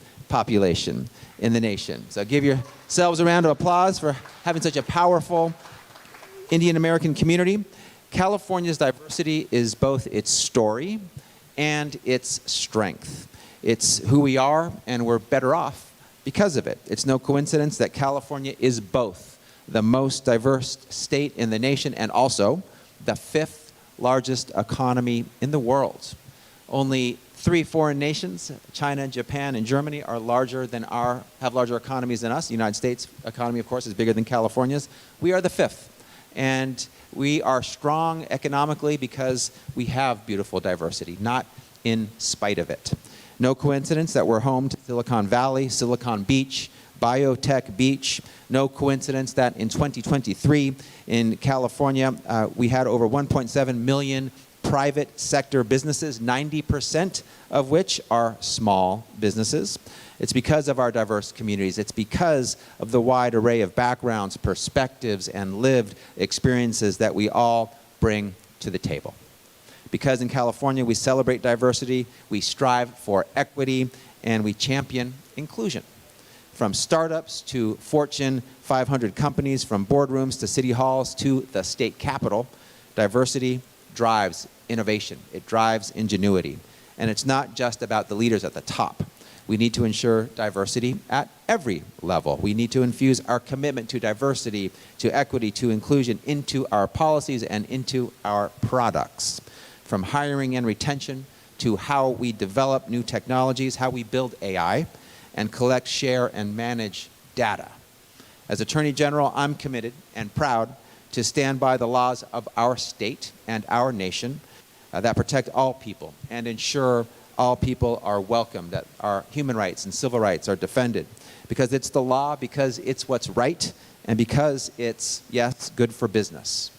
No matter what hateful or divisive or xenophobic or racist language pours out of Washington, D.C. from any source, in California, we've got to remember that our diversity is our superpower. It's our secret sauce. It's our X factor. It makes us strong. It makes us great. We can't let other people use it to divide us. We've got to use it to unite us. Because when we recognize, appreciate, and value our different cultures, different backgrounds, and perspectives, we find so much more that we have in common.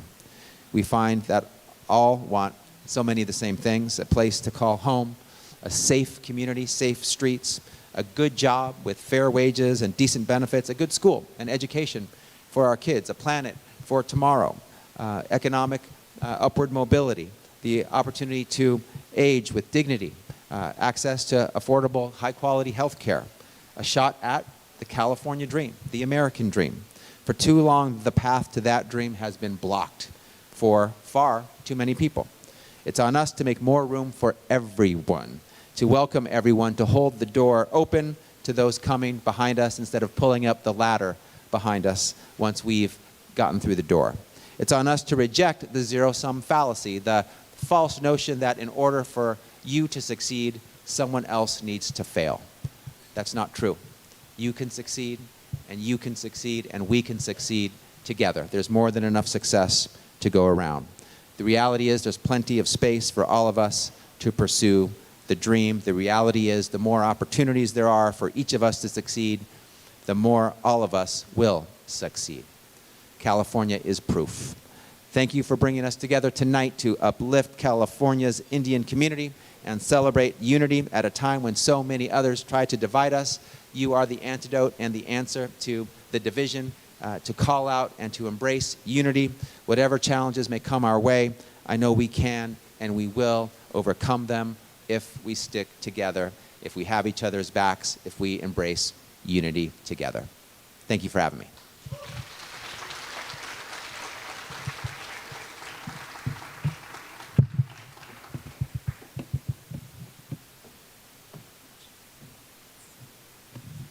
So I have a couple quick announcements before we go to our next speaker. If someone has lost a diamond bracelet,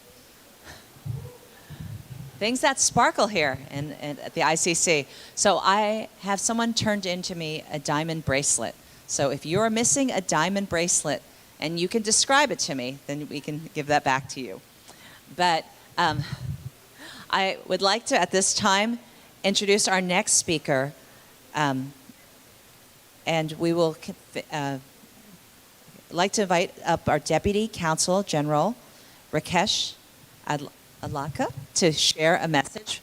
And then we'll have also a special presentation after this. So thank you so much for joining us today. Namaste.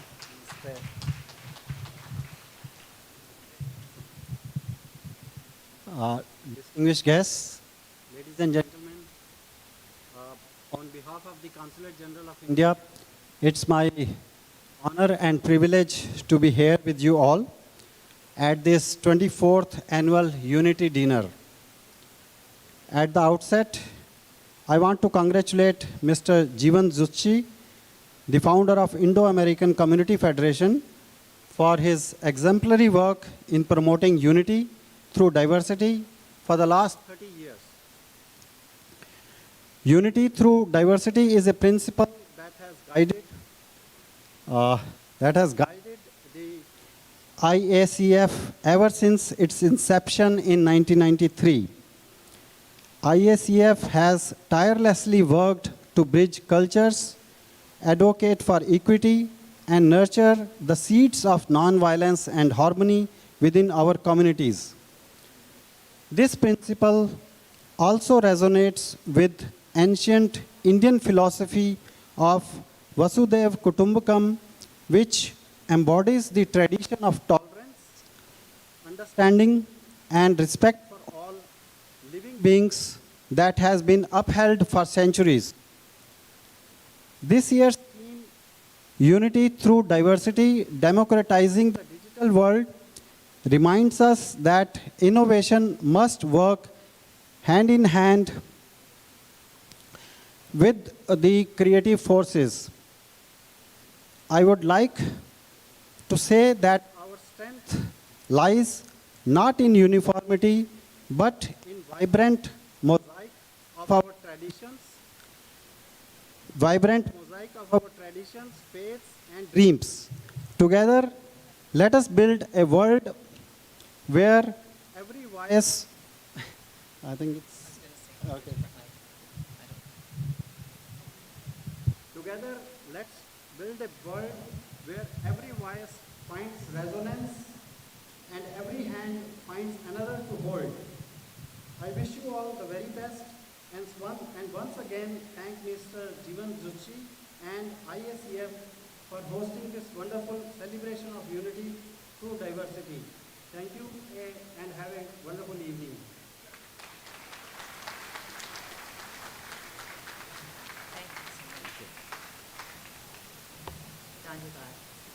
So next, I'd like to welcome up, I believe there's a special presentation, and it is the launching of the San Francisco Unicorns.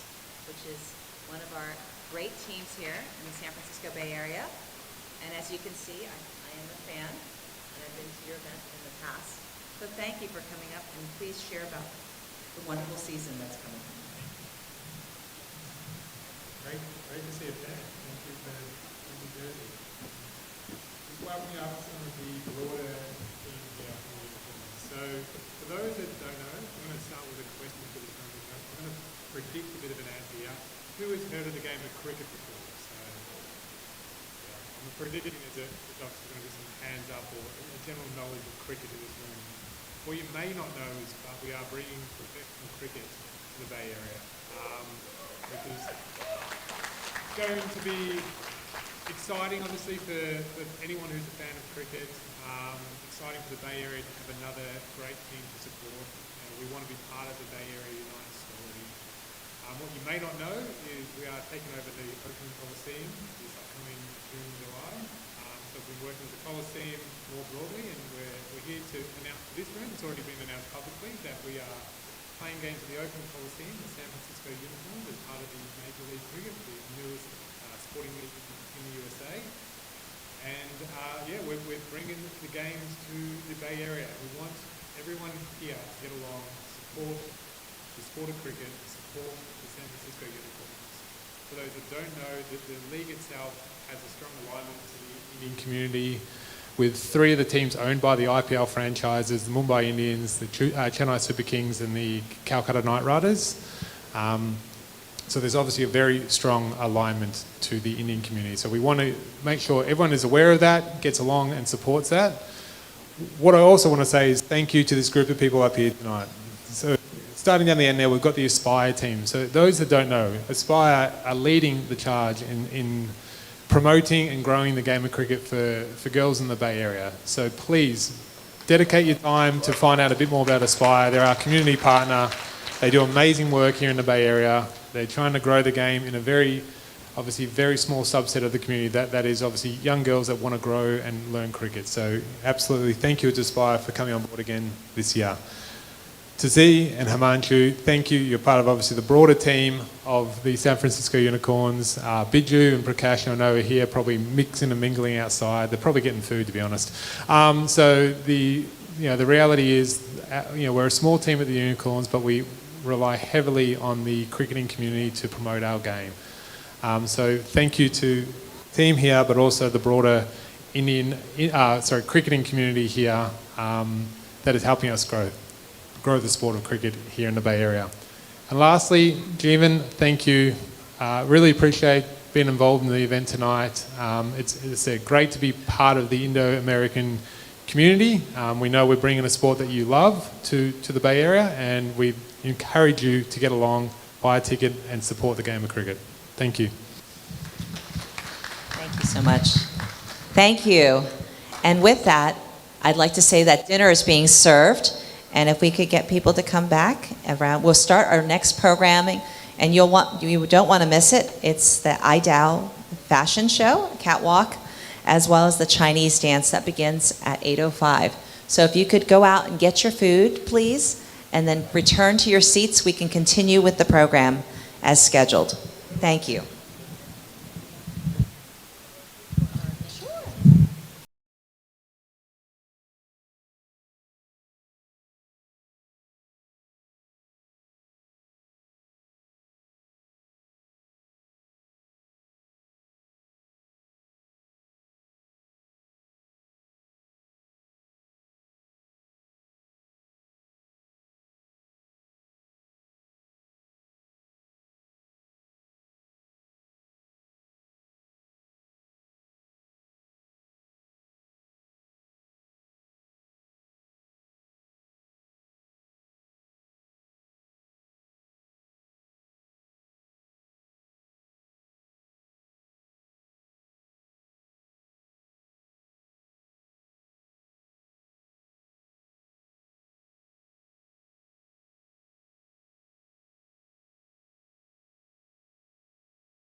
us.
Hello, hello, hello, hello, hello.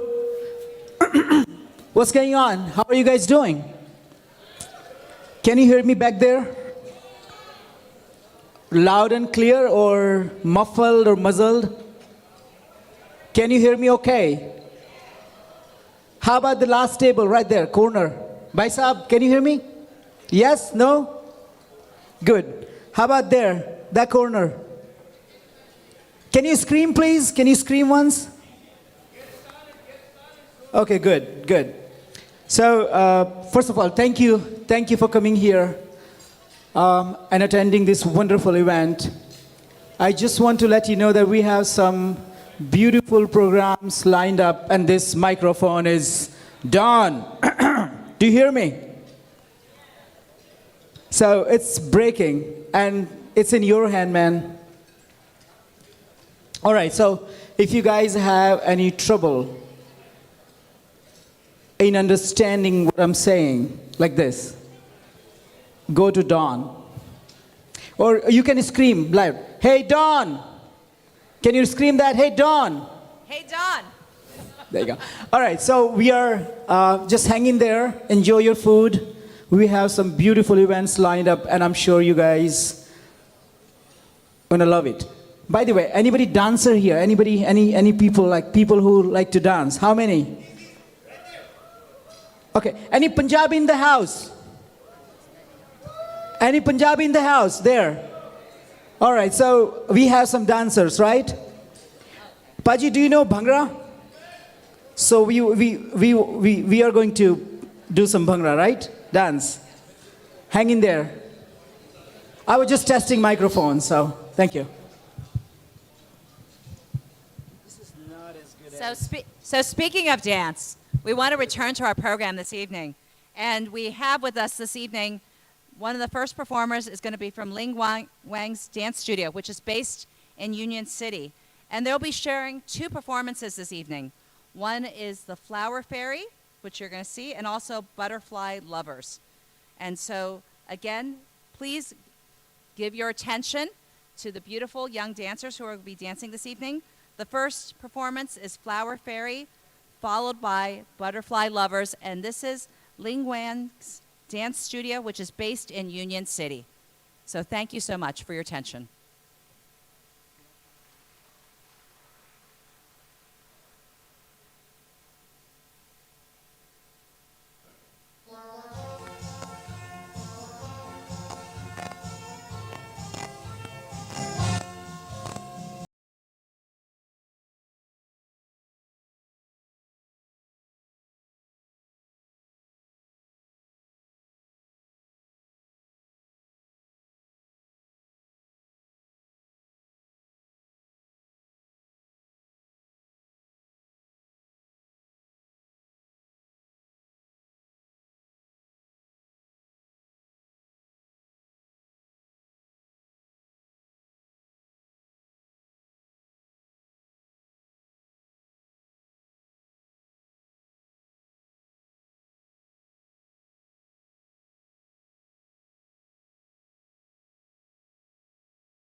Thank you.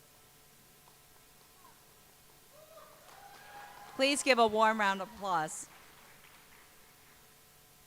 Next, for our dancer, it will be,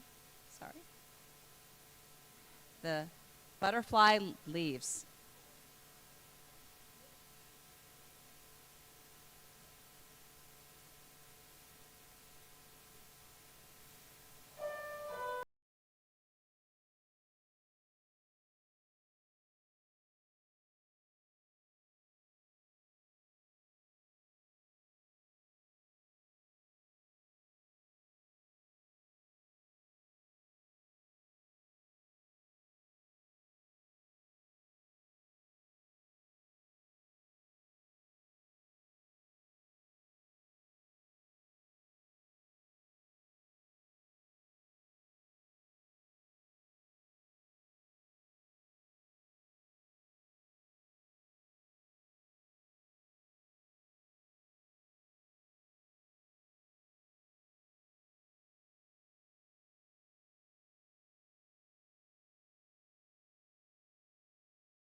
Thank you to Irene for sharing her beautiful dance. And at this time, we also have, I was looking for our speaker on the Auya dress or the fashion show.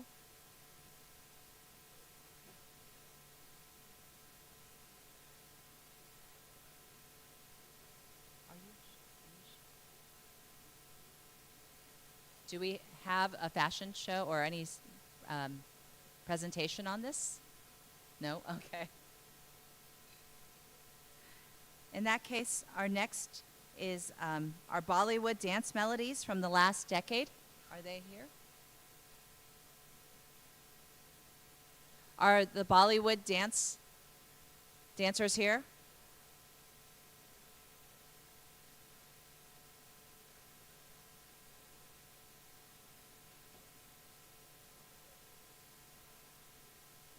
Okay, while we wait for our Bollywood dancers, I don't know if we could have the presentation on Meadows Behavioral Health.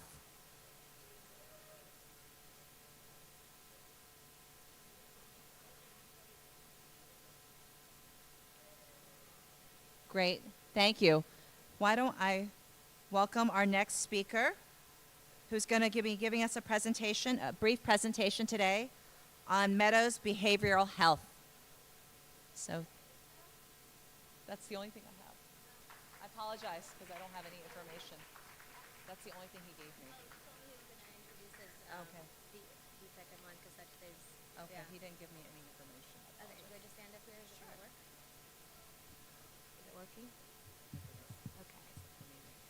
Okay. Okay.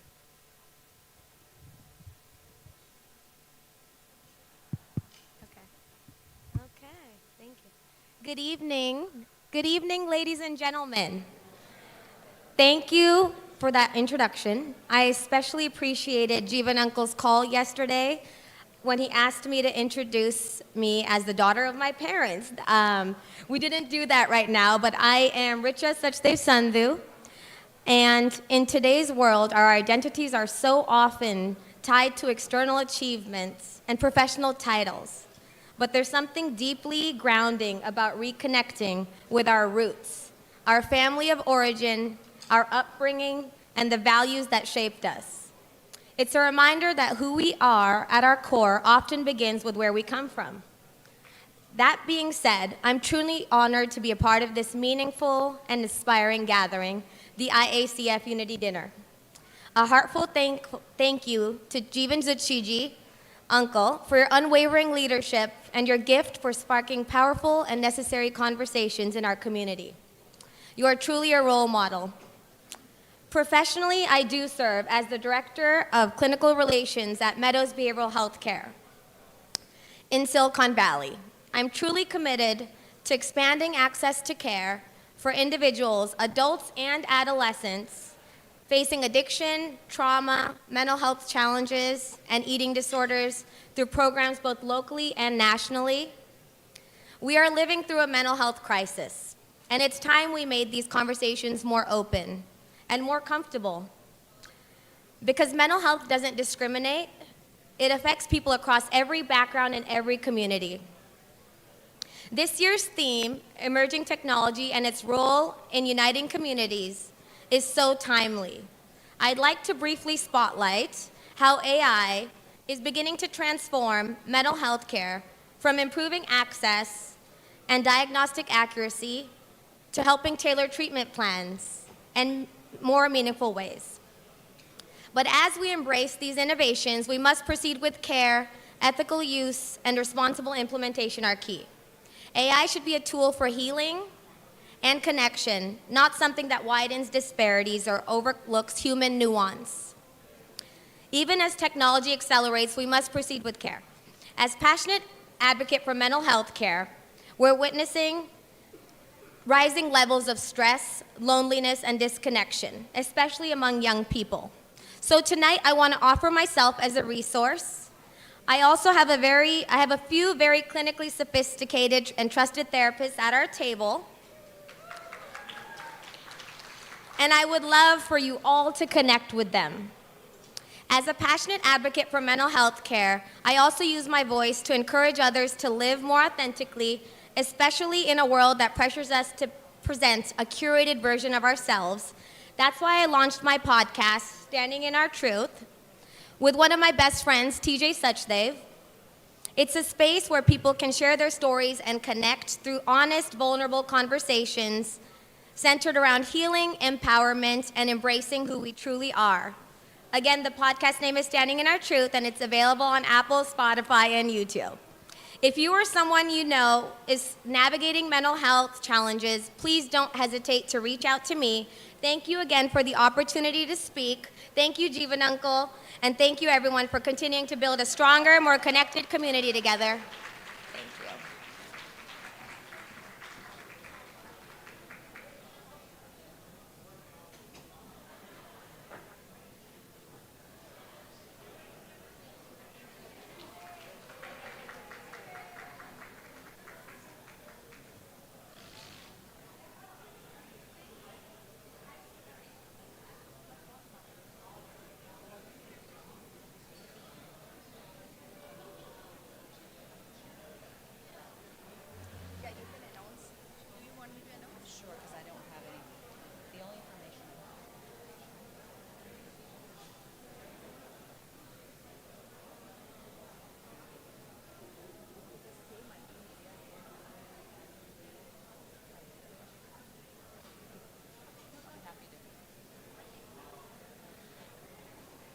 So next, to keep us moving, I'd like to introduce Jaya Sharma's Academy, and she's going to be sharing Bollywood dance melodies, and she has an dance academy in Cupertino. And if we could be attentive, that would be great, so we can listen to and enjoy the beautiful dancers. The performers are Jaya Sharma, Akashta Bushkat, Avani Tharkar, Nimishi Sharma, and Shrishit Tiwari. So I know that all of you have had a chance to eat and hopefully are getting a chance to sit down and relax, and we'll be able to sit down and enjoy the beautiful dance performance. So with that, I'd like to welcome our next performers, which is Bollywood Dance Melodies.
मशहूर मेरे इश्क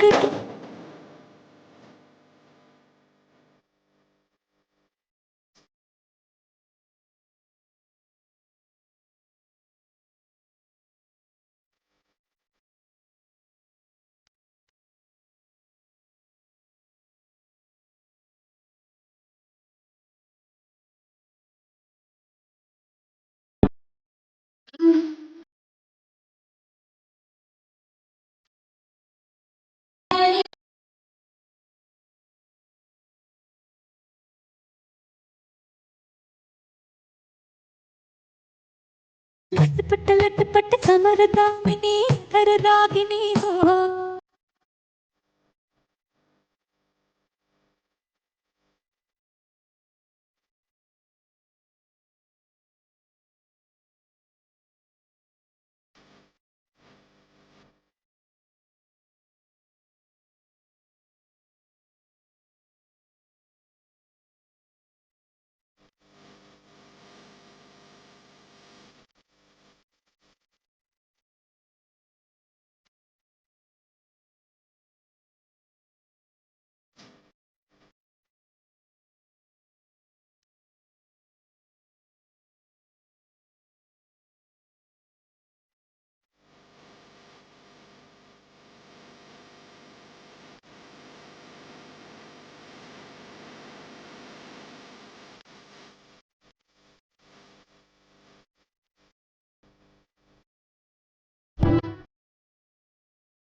That was beautiful, and it's a wonderful chance to burn off a lot of calories, it looks like, from dinner. But with that, next, thank you so much, ladies. And again, that is Jaya Sharma and her Dance Academy from Cupertino.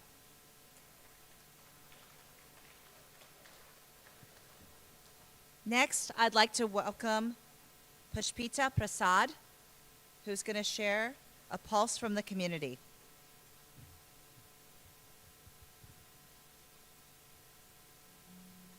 Is Pushpita Prasad? Yes, welcome. And then after that, we were going to be introducing our distinguished honored guests and VIPs. So if you're out there, please come back into the room. Thank you. Thank you so much. Honored to be here. My name is Pushpita Prasad. I am part of an organization called the Coalition of Hindus of North America. It's an exciting evening today. We've heard a lot of futuristic things about the power of AI. So I thought I'd give a test and see if AI can tell me what these dates mean for the community that is gathered here. December 23rd, 2023, January 5, 2024, September 17, 2024, September 25, 2024, March 8th, 2025. I think AI will fail because the dates that I just rattled off were the dates that a Hindu temple was vandalized in California. 4 Hindu temples have been vandalized in 14 months in our lovely state of California. And that's 4 too many. It should have stopped at 1. There's also been a spate of burglaries and break-ins, some reported, some not. But you know, it kind of pales when we see that a place of worship that should be a place of solace, that you go after a tough day of work, a tough day of week. When the place of worship comes under attack, I ask everyone gathered here, and I ask all the AI engines, what does freedom of religion even mean? If my places of worship come under attack, and if 14 months after the first attack happened, there is no action taken. December 23rd, 2023 was when the Swaminarayan temple in Newark, California, just half an hour from here or 20 minutes from here, was attacked. January 5 was when the temple in Hayward was attacked. September 25 was when an attack happened in Sacramento. And 1 month ago, in the largest Hindu temple in California, in Chino Hills, came under attack. 14 months, no action. I'm waiting for AI to help, but there are a lot of august lawmakers gathered here today. There's a lot of august people in the institutions gathered today, and I really wanted to thank Suchiji for giving me the opportunity to raise this pulse of the community, because we're terrified. We really don't know what to do, where to go for safety. We've asked our lawmakers, but so far, the answers haven't been very great. And it's not just the temple attacks, it's also last year, California's own hate hotline reported that anti-Hindu hate was rising in this state at an alarming rate. It was the second most widely reported category, second only to anti-Semitism. Years gone by, I haven't seen any action from our lawmakers or from our technology leaders. So again, I have an appeal to all the august people here. Help us. What do we do? And far from getting help, we are seeing bills like SB 509, which are now seeking to differentiate between groups of Californians, privilege some and not privilege others. Let's have a California that's equal for all. Let's have a California that's safe for all, including its Hindu minority population. I thank you all for your attention on this beautiful, lovely night. But we just want you to understand that the hate is on the ground, the hate is hitting our temples, and the hate is online. So help us, we are all in this fight together. Thank you and namaste.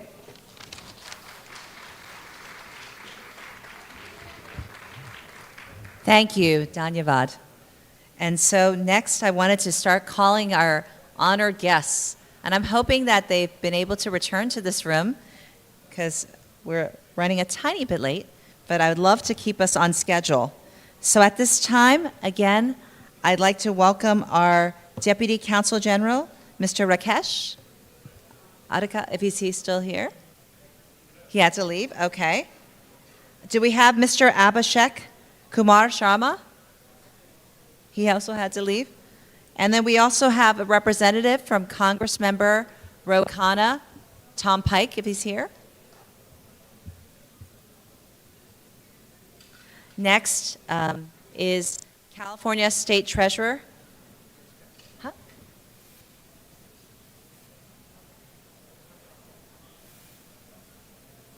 So I know some of the honorees had to leave already, but I'd love to still at least mention all those who I saw earlier this evening. We had earlier as a speaker, Attorney General of the state, Rob Bonta, California State Treasurer Emeritus Betty Yee.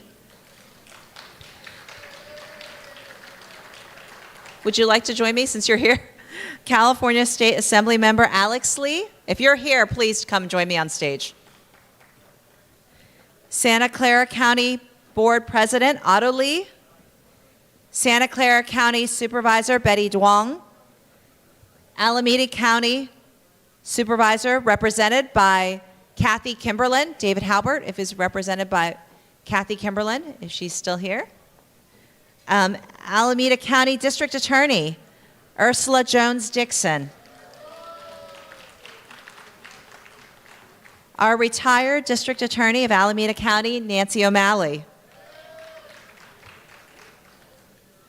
The Mayor of the City of Milpitas, Carmen Montano, as well as her council members or school board members and commissioners if they'd like to join us. My mayor, City of Fremont, Raj Salwan, or any of the council members who are still here.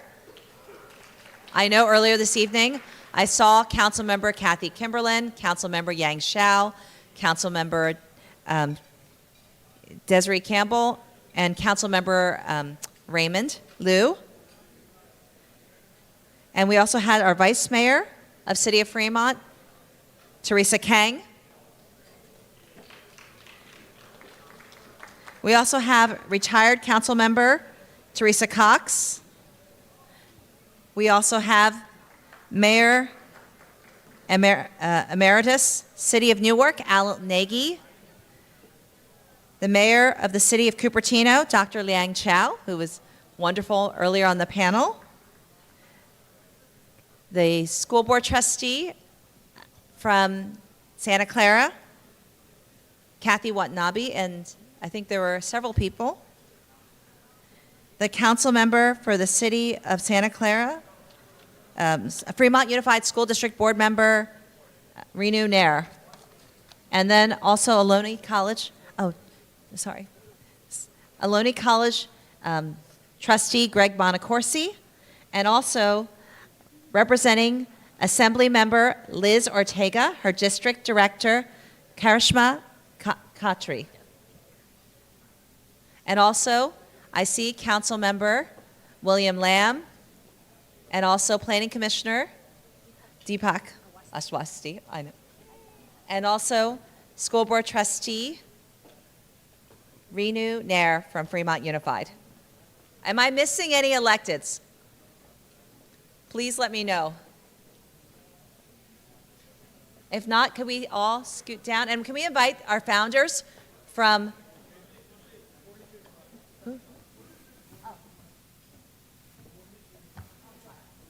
How could I forget my most lucky friend, Murli Srinivasan from Sunnyvale, who is also the happiest city. I think it's because we're good neighbors.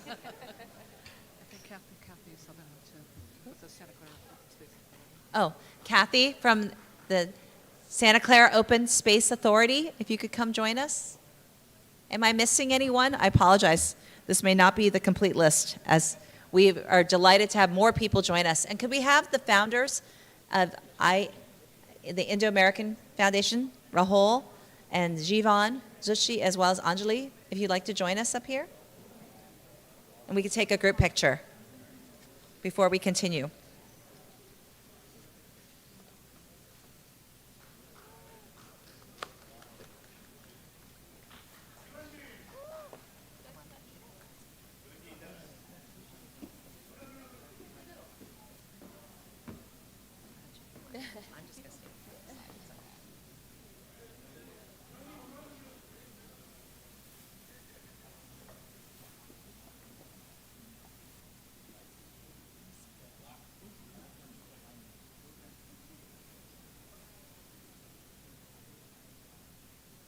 Okay, 30 seconds.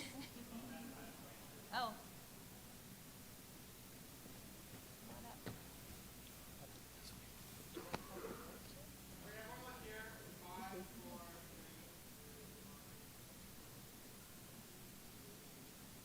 Thank you. Thank you all for gracing us this evening. We really appreciate it. It's wonderful for us to see so many of our friends. Thank you.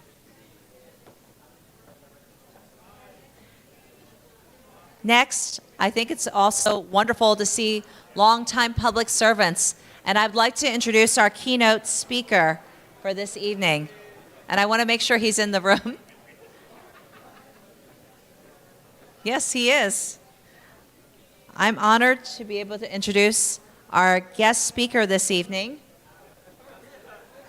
And he is a Fremont native or resident originally.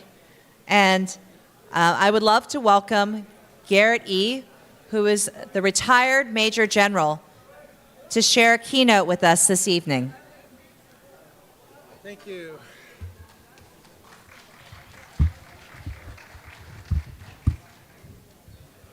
Thank you, Mayor Emeritus, and good evening, everyone.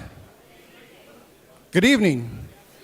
Much better, much better. So, Jeevan, thank you for inviting me to say a few words tonight. I'm here because of his son, Rahul, who lives in Vienna, Virginia, about maybe 30 minutes away from where we have a place in Virginia as well. And apparently he saw my picture somewhere and got the idea to give his dad a call and say, hey, I saw Garrett someplace. And so I'm here because of that. So Jivan, thank you for inviting me. I want to come down here because these lights are in your eyes. Very hard to see. So, and I'll keep it to 5 minutes. But tonight I want to talk a little bit about public service.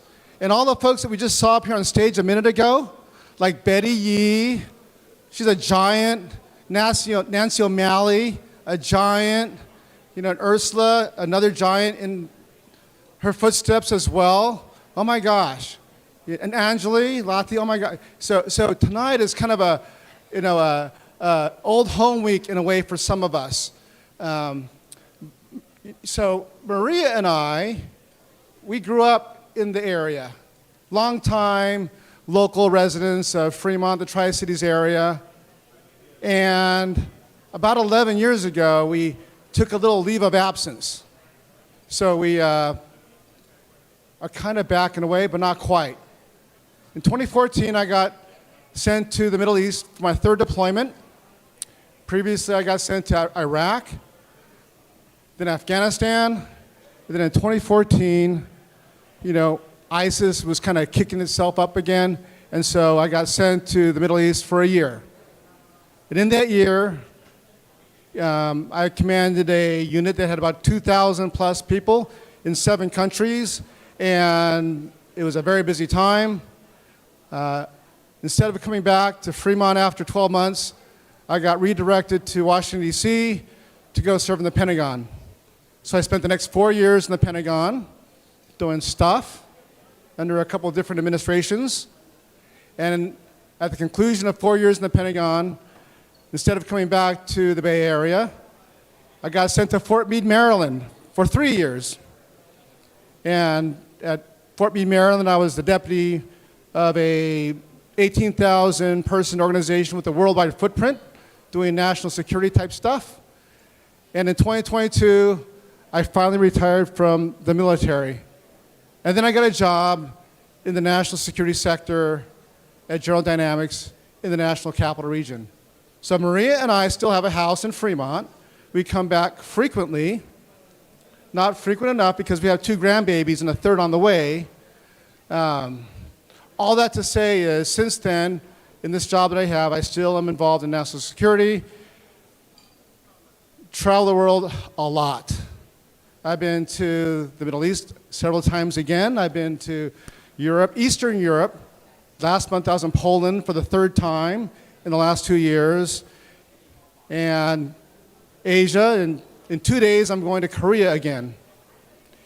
And I'm sharing this with you because although California is a great place, and I love this place, the world is still kind of a dangerous place, really, so to speak. So with that said, I have a few takeaways that I want to share with you all. Shh. Okay. Number 1, maybe not a blinding flash the obvious. Number 1, we live in a global society.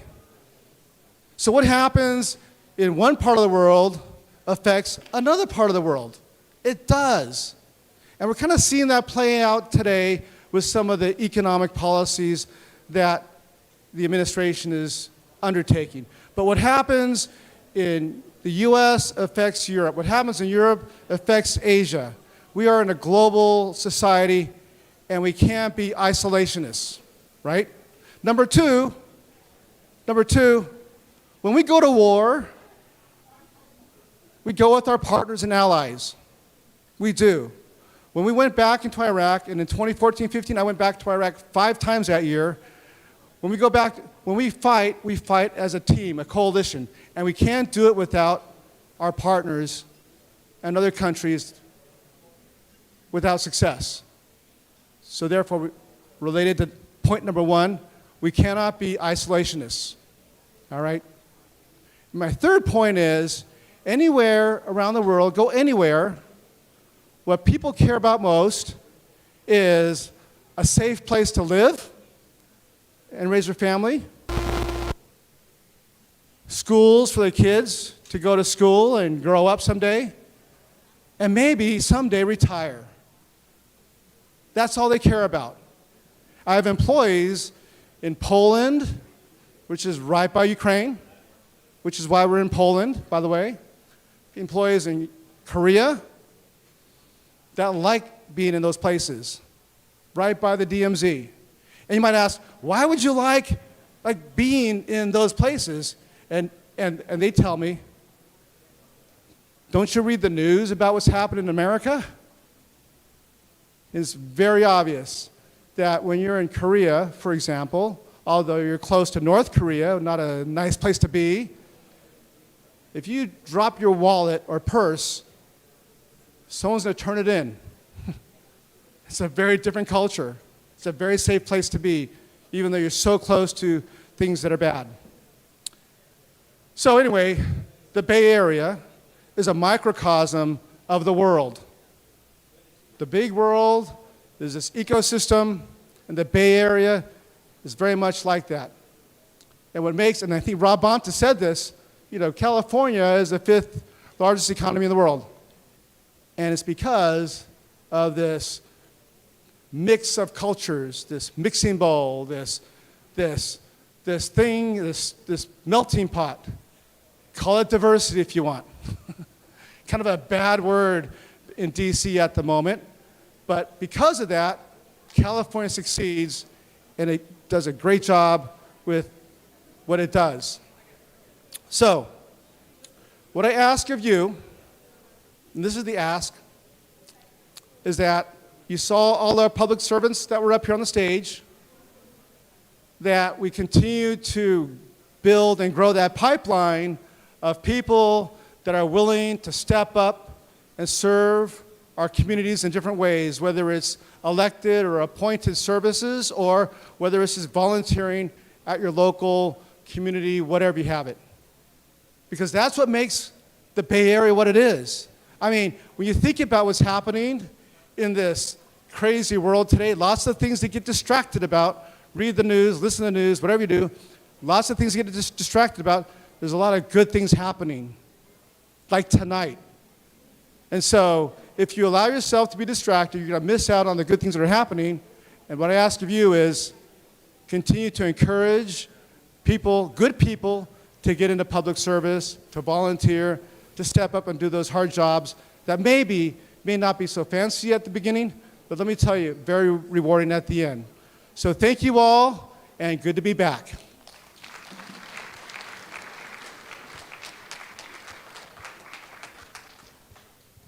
Here's your mic, Lily Mae. Thank you. With that, I also wanted to thank Major General, retired, but for his service. There's so many people right now who are serving our country, and we're truly grateful because the liberties and freedom that we enjoy are not free. And so we're really grateful for the service. So please share our warmest appreciations, Garrett, to your colleagues and to your fellow military representatives for us. Next, I would like to welcome the founder of IACF, Jivan Zucchi, to come and share and recognize his sponsors.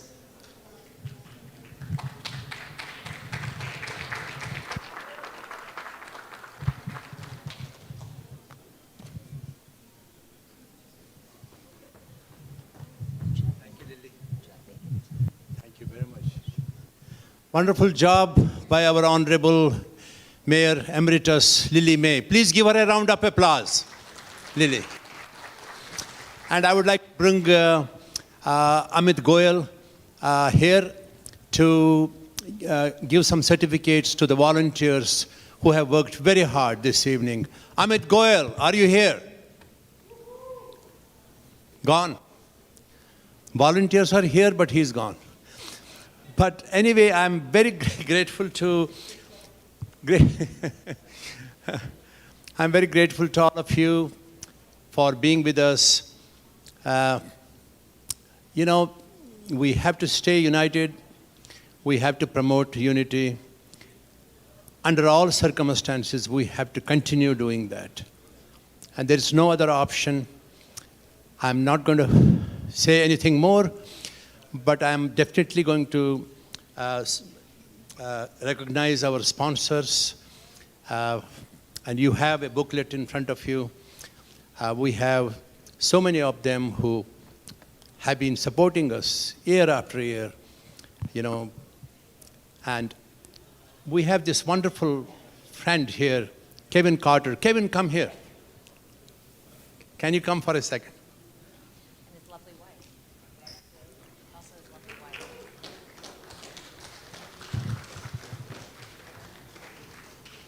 अभी रुक जाइए एक second. Huh? His wife. Oh, yes, his lovely wife. Yes, Mrs. Carter. Can you please join us too?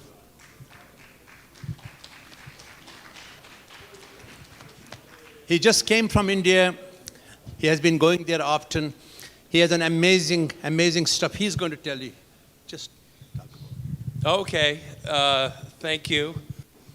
I didn't know I was going to talk tonight, but I will. I'm Kevin Carter.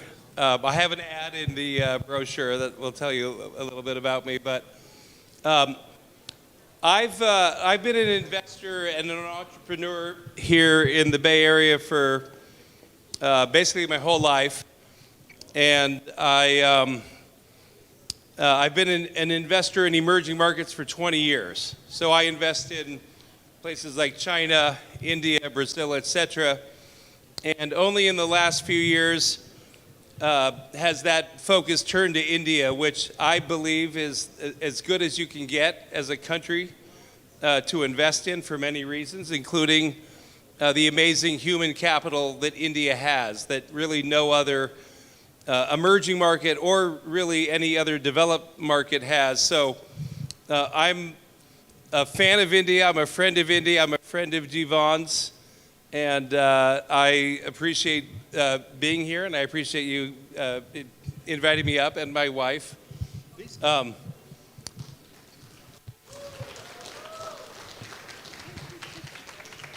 So we love India, and we hope to be here many more years in the future as this event continues. So thanks again for having us.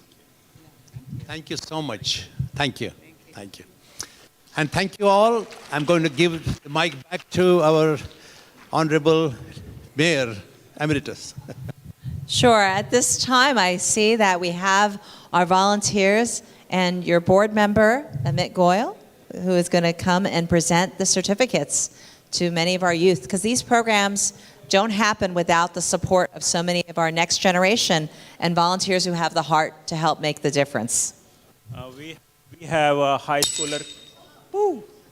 We have high schooler kids from Irvington High and Cupertino High. Am I right? Cupertino High? Lynbrook and Fremont. Again, see, we have a Fremont school district in Cupertino. Am I right? Great. So it is after who? After who? But guys, please, I will love to really honor your efforts. Thank you so much. Oh, no. Did you want to call names? I'd like to call Jay Nee. Sure. Jay, Nee. You should hand it. Go for How about I No, call no, him, you. No, and no, you you hand it? do that. Hi, Jay. Actually, it should be your... Pooja Kaura. Why don't you slide down a little bit? Agrima Samal.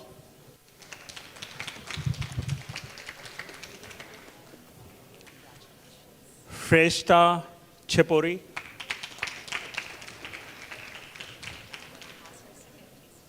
Arundhati Jadhav.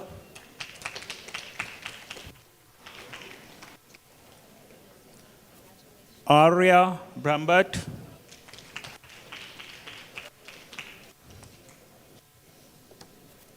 Ariana Aaron.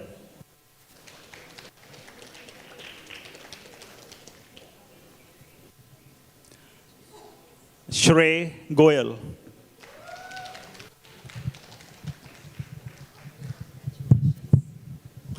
Thank you, guys. Thank you so much.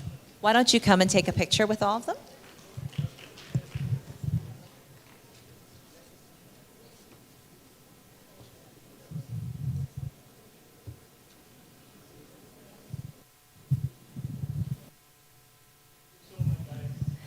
Thank you all for your dedication and work.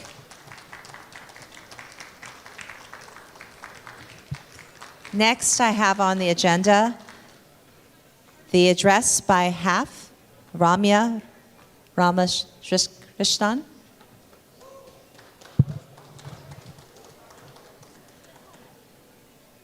Thank you for coming to share a little bit about HAF, H-A-F. And this is Ramya Ramakrishnan. And next, also following that, I don't know if he's in the room still, but Joe Jahal will follow you. Come welcome.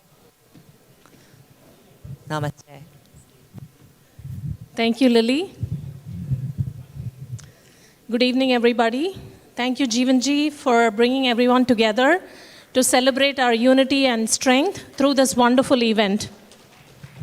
My name is Ramya Ramakrishnan, and I'm the Community Outreach Director at the Indo-American Foundation. The Indo-American Foundation is a civil rights nonprofit organization established to protect the rights and dignity of the Indo-American community, and we do this through education and advocacy. We work closely with elected officials, law enforcement agencies, schools, colleges, community members, and several Asian and interfaith organizations on a range of issues. This year, we are working on 80 different bills across the country that have a direct or indirect impact on the lives of Indo-Americans. California that we are proud to support are Assembly Member Darshana Patel's AB 237, which addresses a gap in the law and makes it unlawful to threaten to commit a shooting at our schools, places of worship, medical facilities, etc., regardless of whether a person is identified in the threat. We also strongly support Assembly Members Ash Kaldra and Patel's Bill AB 268, which would make Diwali a permanent state holiday in California. I know, waiting for that. And foster an environment of inclusiveness and pluralism. A bill that HAF is strongly opposing is SB 509, which is a dangerous piece of legislation that targets minorities and immigrants.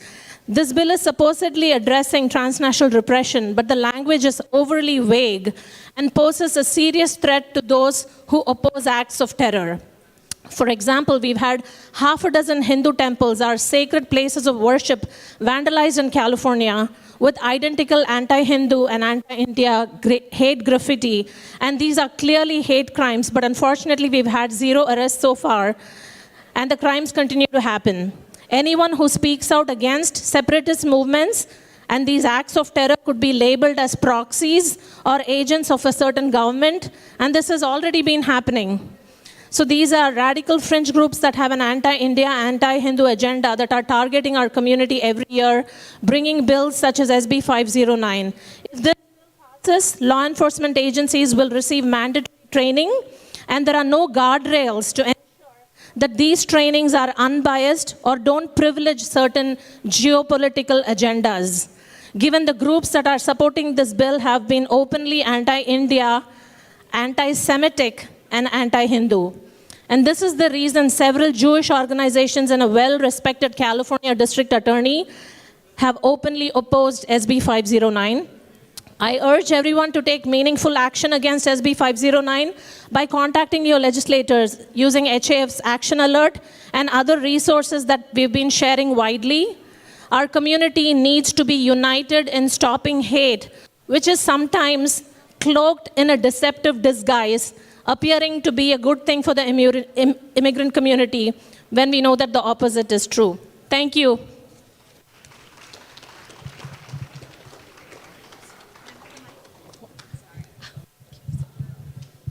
Thank you. And next, we have the recognition of the IACF board and volunteers from Dr. Harmesh Kumar. Thank you. Thank you.